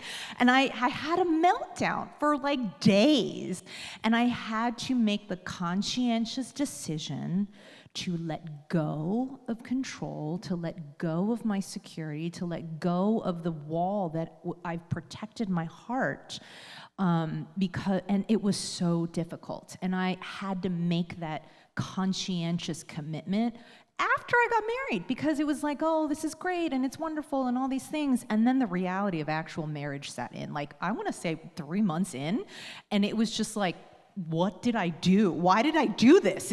It was a terrible decision, right? And it's not because of my husband. It was my own internal, how did I let this person into my life? That was not part of the plan. The plan was like, I'm going to be on my own. I'm going to be a strong, independent woman. I don't need any man. And now there's a man in my life, right? And it was not happy-go-lucky for me internally in that process. So the answer, again, is yes, wherever the camera is. Yes. I think for me, the trust that was lost was myself, like trusting myself. I'd faced abuse from the age of 13 to 23, 24. So I'd been assaulted more than I had not been.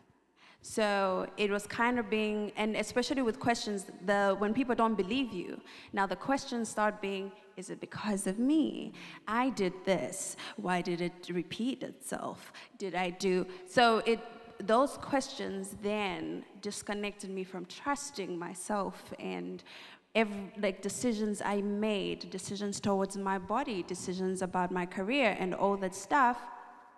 And I think that's where the connection with God came back, where it was like, oh, to trust in the person that I am, I need to trust that you created me just as perfect. And that in this moment too, you still think and believe that about me. And now it's like, oh yeah, great. But then sometimes I'm also kind of like, girl, are you sure? Like, are you really sure? That doesn't take away from the fact that, yes, we don't trust the human being at all. Absolutely not. But it's also just kind of really like, is it because I really just don't trust you? Are you unsafe? Or is it because right now I don't trust me? So it's the constant questioning that you go through. But it's also being okay with those questioning that are happening, because you've experienced the trauma that has informed how you look at the world, and it's okay to take longer than an average person who hasn't gone through trauma to make certain decisions about your body, or where I have to constantly make sure, that's all right. And I have to, even trusting God is really just trusting that the process today, I'm like, you are here, and tomorrow I'm like, I don't know, I need you to sit next to me and then prove yourself that you're here. Those moments happen, but I just trust that the process keeps going and it's okay. And I think to piggyback off of that, when I was going through the healing journey process, again, remember, it is not linear. So the movie or the TV series, miniseries Unbelievable, which is on Netflix, so powerful. There were moments when her foster parents started asking her, like, what is wrong with you? Because she was being erratic in her behavior, right? And so I think, in the process, you're trying to figure out and adjust your levers within yourself emotionally and mentally. And so there is this belief you shared, right? Like, I'm trash now. Well, I'm done goods, right? And so I went through a process, and I had daddy issues of abandonment and all these things and neglect. And so then it was like, okay, well then I'm gonna lean in hard with my sexuality and who I am, and be all peacocky or whatever. And then just not in my relationships necessarily, but within myself, then be completely detached the next day, right? And so there's this back and forth that constantly is happening, that is a trust issue about interacting with another person. It wasn't to other men only, it was to women as well. All humans are untrustworthy. Nobody was there for me. Nobody is, understanding my struggle, all of these things at that time, because they weren't discussed openly or readily. And so there were no self-help groups or anything that I really could process all of this with, to understand the struggle that I was going through as I was trying to heal while still functioning in society, right? And functioning in my studies, etc. So I want to give each of you an opportunity to share final thoughts before we end tonight.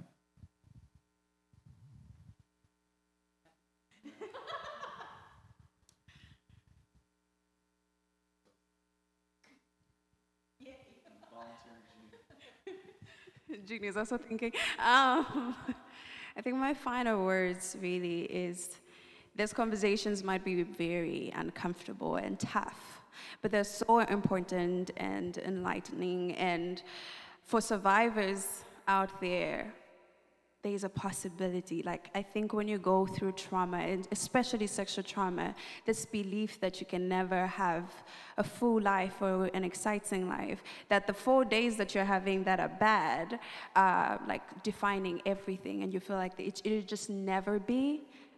But embrace the 3 days that you're feeling good. Like, actually live in that, and it's okay. Like, when you're having your bad days, there will be people that will come alongside you who will support you. There's a possibility of that.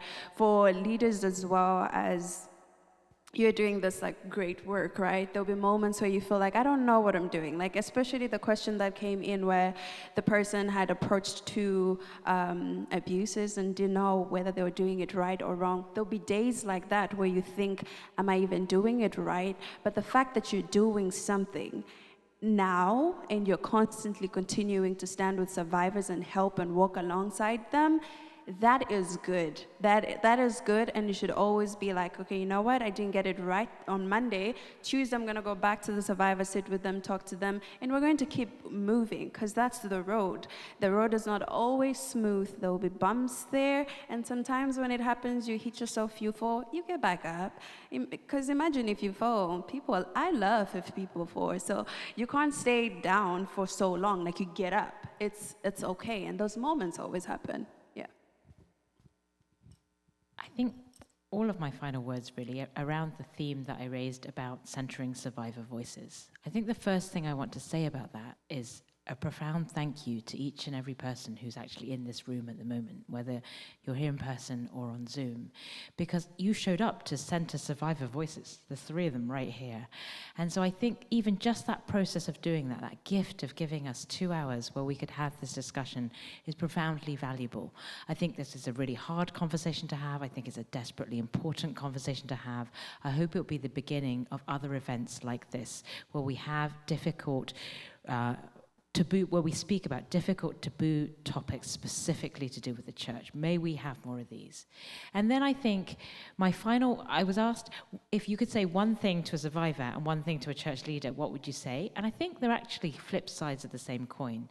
To the survivor, I would say, do use your voice. That's how you center your own voice. Use your voice. It's really hard, but speak out. And when I say that, as someone who's been on the New York Times and has done it on TV in front of 4 million people, I don't mean that you need to do it that publicly, but if you can speak to somebody that you trust, your parent, your church leader, your therapist, an anonymous rape crisis center, there's got to be one person in the world that you can speak to, and just that one person will make you feel a little bit less alone, because I know you're out there, you might even be in this room, and I know that you feel alone. And then my final thought for the church leaders is, again, let's go back to that same theme, center survivor voices. If you know of something happening in your church, if someone comes to you, listen well, listen actively to that survivor. Make sure that their needs and their voice are centered in terms of what you may or may not do. And then I would say, I was thinking about, the feeling that people who weren't showing up to this event and who needs to be in this room, continually, if you can, and you've gone through the work to sit in the uncomfortableness and get comfortable in this liminal space to talk, there are so many people out there who need to understand these issues. So please do not stop talking about it, because there are so many church leaders who need to be in this room who are not at the place to talk about these things. And I thought about it today. I've shared my story for a long time, and sometimes I get in these modes where I'm like, do I need to keep talking about this, right? And the answer is yes, because I'm hoping for that church leader who wasn't willing to listen maybe 3 years ago. Something happened in their life, or maybe they had a family member or they had a congregant member, and now they're willing, right? And we don't know that person's journey as well. And so we keep sharing our stories because of where people are at in this journey and process. So I want to encourage everybody, even those who are going to hopefully watch the recording, share this, all around. So this is where social media, I know we talk negatively about social media, but this is where the power of social media is for us to continually share these stories and encourage without fear leaders in your church and other congregant members to be willing to have these conversations. If you know me on social media, I'm pretty hardcore in all the ways of like calling things out, etc. I'm a little notorious for that.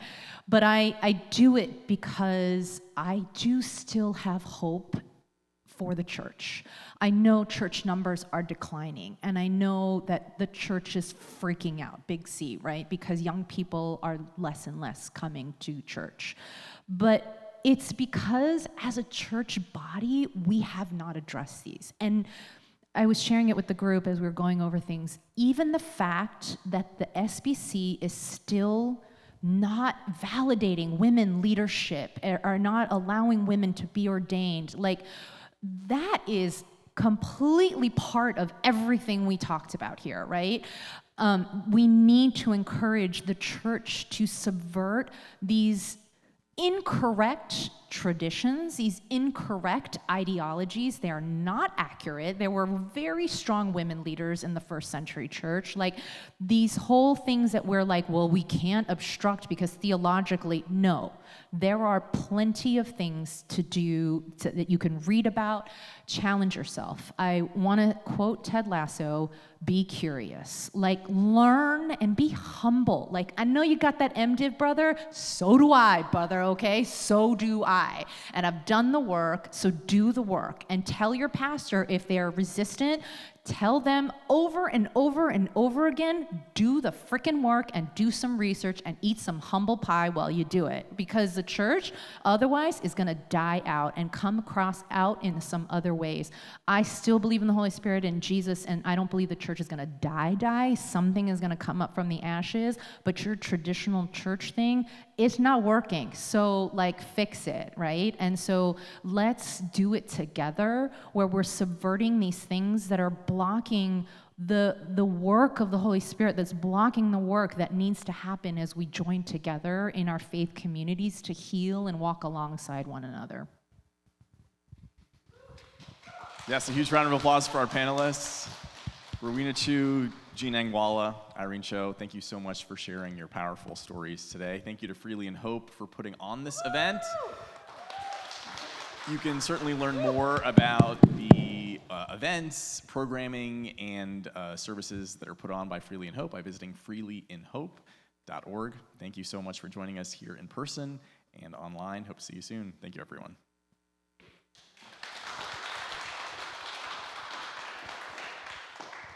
Okay, the panelists can have a seat. Y'all have been working hard. Let's give them another hand. As we close, I just want to invite us to take a deep breath in together and exhale.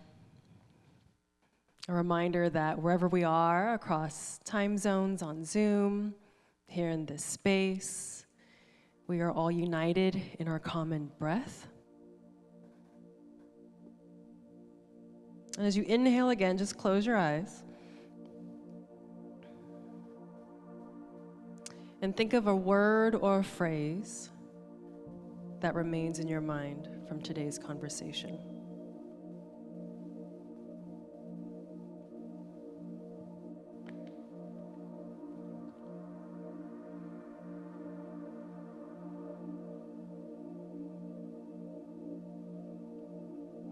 And you'll move that word or phrase from your mind, dropping into the body. How does that make you feel in your body?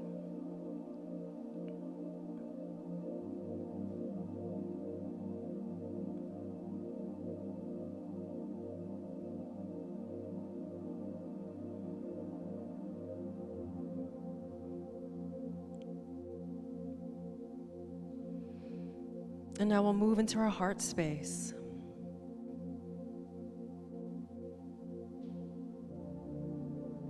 Noticing how we feel in our heart space. And as we listen to the voices of survivors in the past hour, we will now listen to what is God saying in our hearts.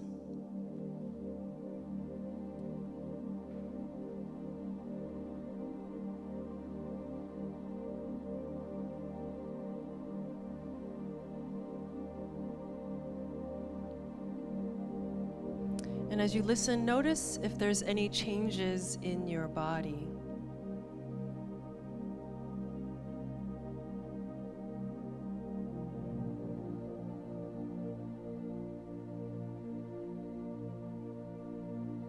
Perhaps you might feel the tension in your body release. Perhaps you might feel an opening or expansion of your heart. Perhaps you might notice a change of mind.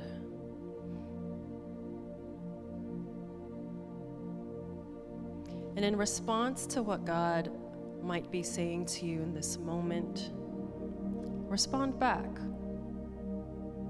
What is your heart's response, and what would you like to do as a result?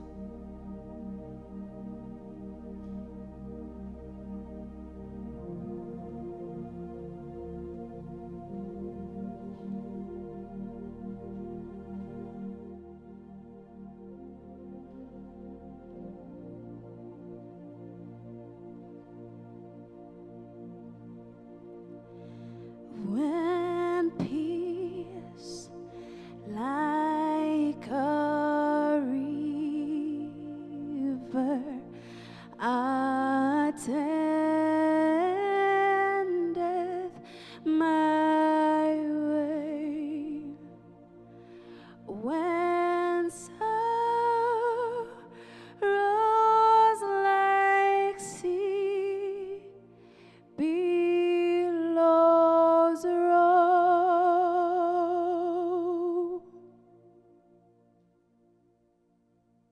whatever, my Lord, thou hast taught me to say, it is well, it is well with my soul.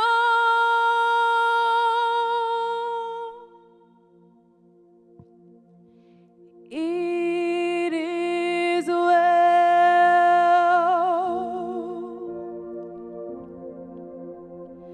with my soul.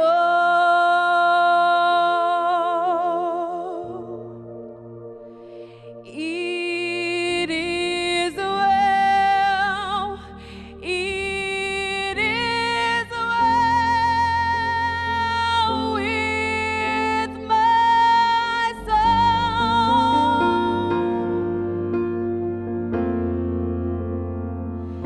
I love you, Lord,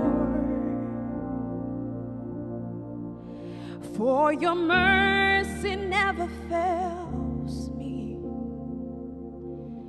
All my days I've been held in your hands. From the moment that I wake up until I lay my head, oh, I will sing of the goodness of God.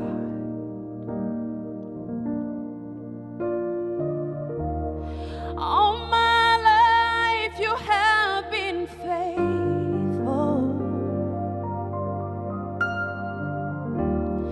All my life you have been so good.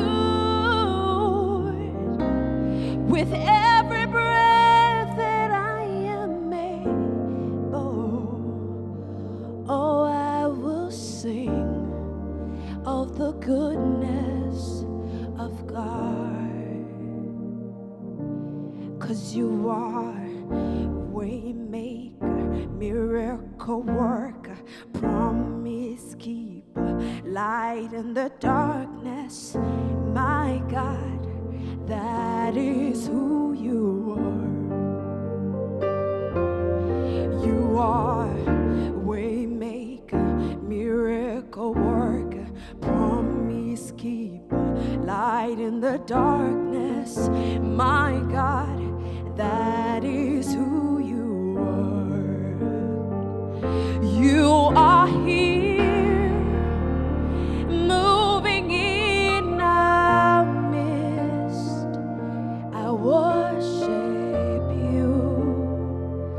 I worship you.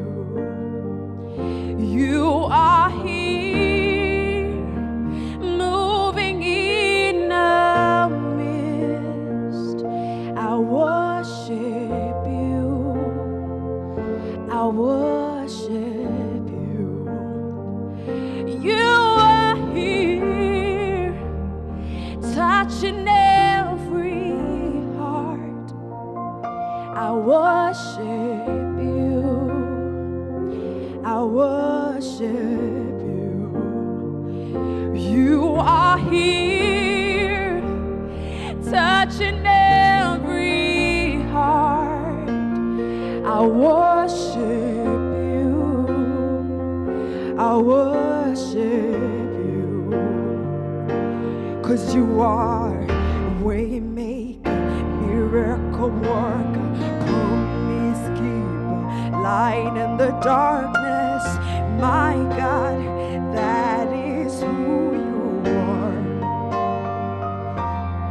You are waymaker, miracle worker, promise keeper, light in the darkness.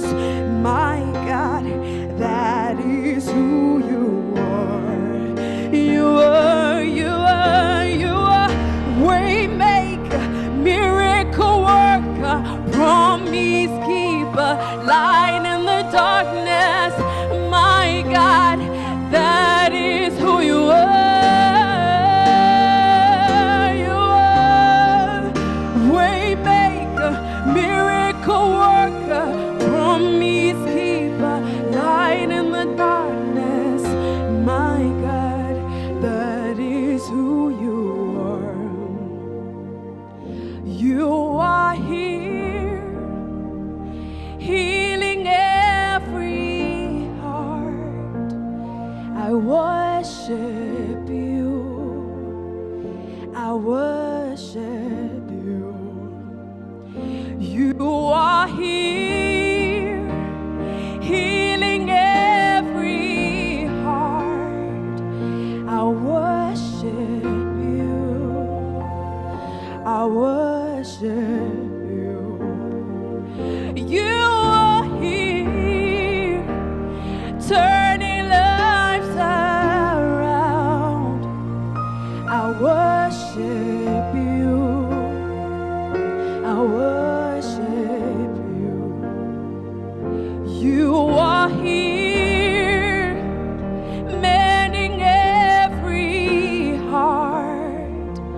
I worship you. I worship you. 'Cause you are waymaker, miracle worker, promise keeper, light in the darkness. My God, that is who you are. And you are waymaker, miracle worker, promise keeper, light in the darkness. My God, that is who you are.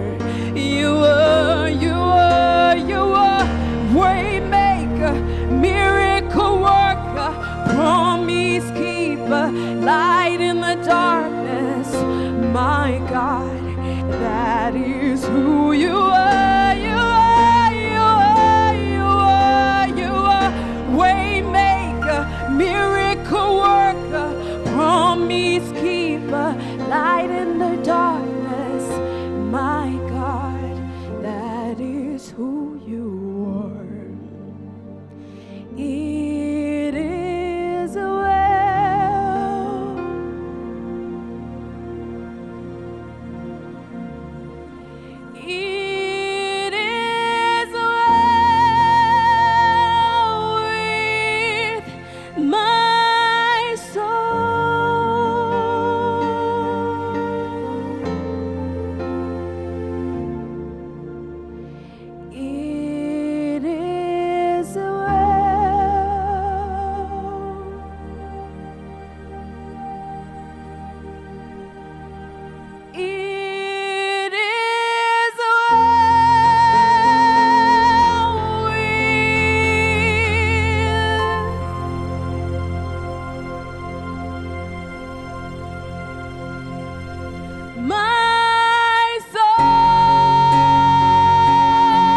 Thank you, Jean.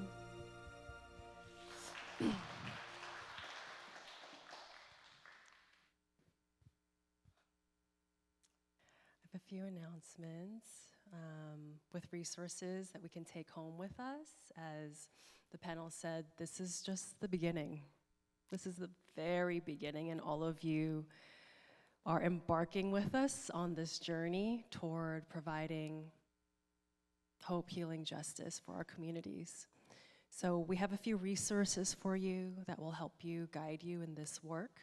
I want to thank all of our sponsors that have helped us put on this event. They are also providing resources for us.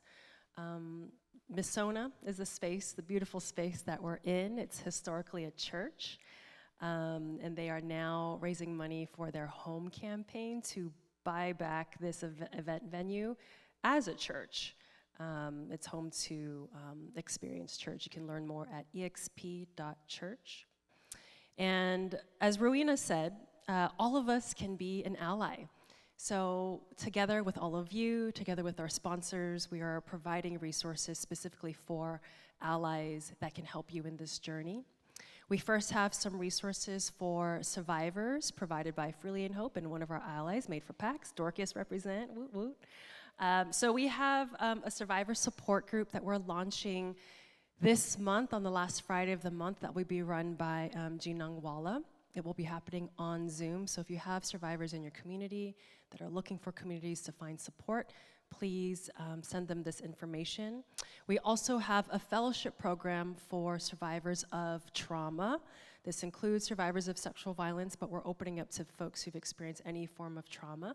Jean will also be leading this fellowship program in partnership with Made for PAX as well to help survivors delve through their stories in a creative way and also find ways for healing through the storytelling process.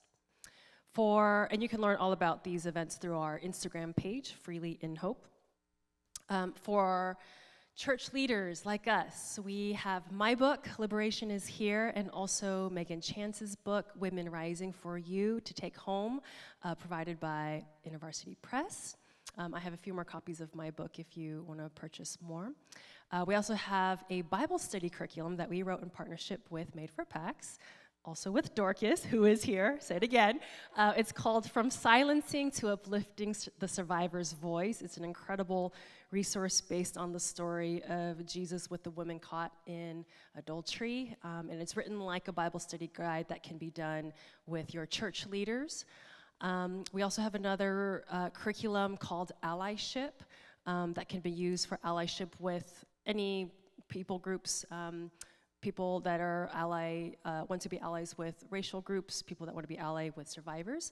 And Sojourners also provided magazines for all of us, in addition to a link to access 100 sermons about sexual and domestic violence. So if you're a pastor, you don't know how to preach on the topic, Sojourners is providing 100 different sermons that can help you talk about this on the pulpit. All right, we also have Ignite Institute, got Cindy from Ignite, hey. Ignite is providing their 5 courses on reimagining leadership and igniting change, as we are all leaders hoping to spark change in our communities. Their resources, I 100% vouch for everything that Ignite Institute creates. Also with Ignite, this event will be partnering with Ignite to create a curriculum to continue learnings for other pastoral leaders. So grateful to partner with Ignite Institute on this curriculum and the future curriculums that we will create. So you get a $50 off if you use our code. And we also have another video resource called Advocating with Survivors of Sexual Violence that me and Jean created with Seminary Now, one of our partners. This is a 9-phase video curriculum guide that can be used with Bible study group, a women's group, a leadership group, groups that are interested in learning what does it even mean to advocate with survivors. It's a really good starting point for you to take back to your church and run with a small group. And finally, I like how Jean said, y'all got building funds, but you don't have survivor funds. So this is the Survivor Fund, literally. If you want to invest in the leadership of survivors of sexual violence at Freely in Hope, we invite you to join what we call the Hope Circle, which is a group of monthly donors who literally encircle our survivors with the support that they need to thrive. That includes safe housing, education, access to safe education, and also mental health support. $30 a month provides therapy for one survivor every single month. So if you want to invest in the future healing of survivor leaders, we invite you to join the Hope Circle with Freely in Hope. I also want to thank Stirred Cookies, who provided the delicious cookies. This is going to make people on Zoom jealous. Everyone here can take 5 cookies home. So grab a few more cookies, make a friend, scan the QR codes in the back to join Hope Circle, and the panelists and I will be around for a little bit more. Have a great night. Thank you.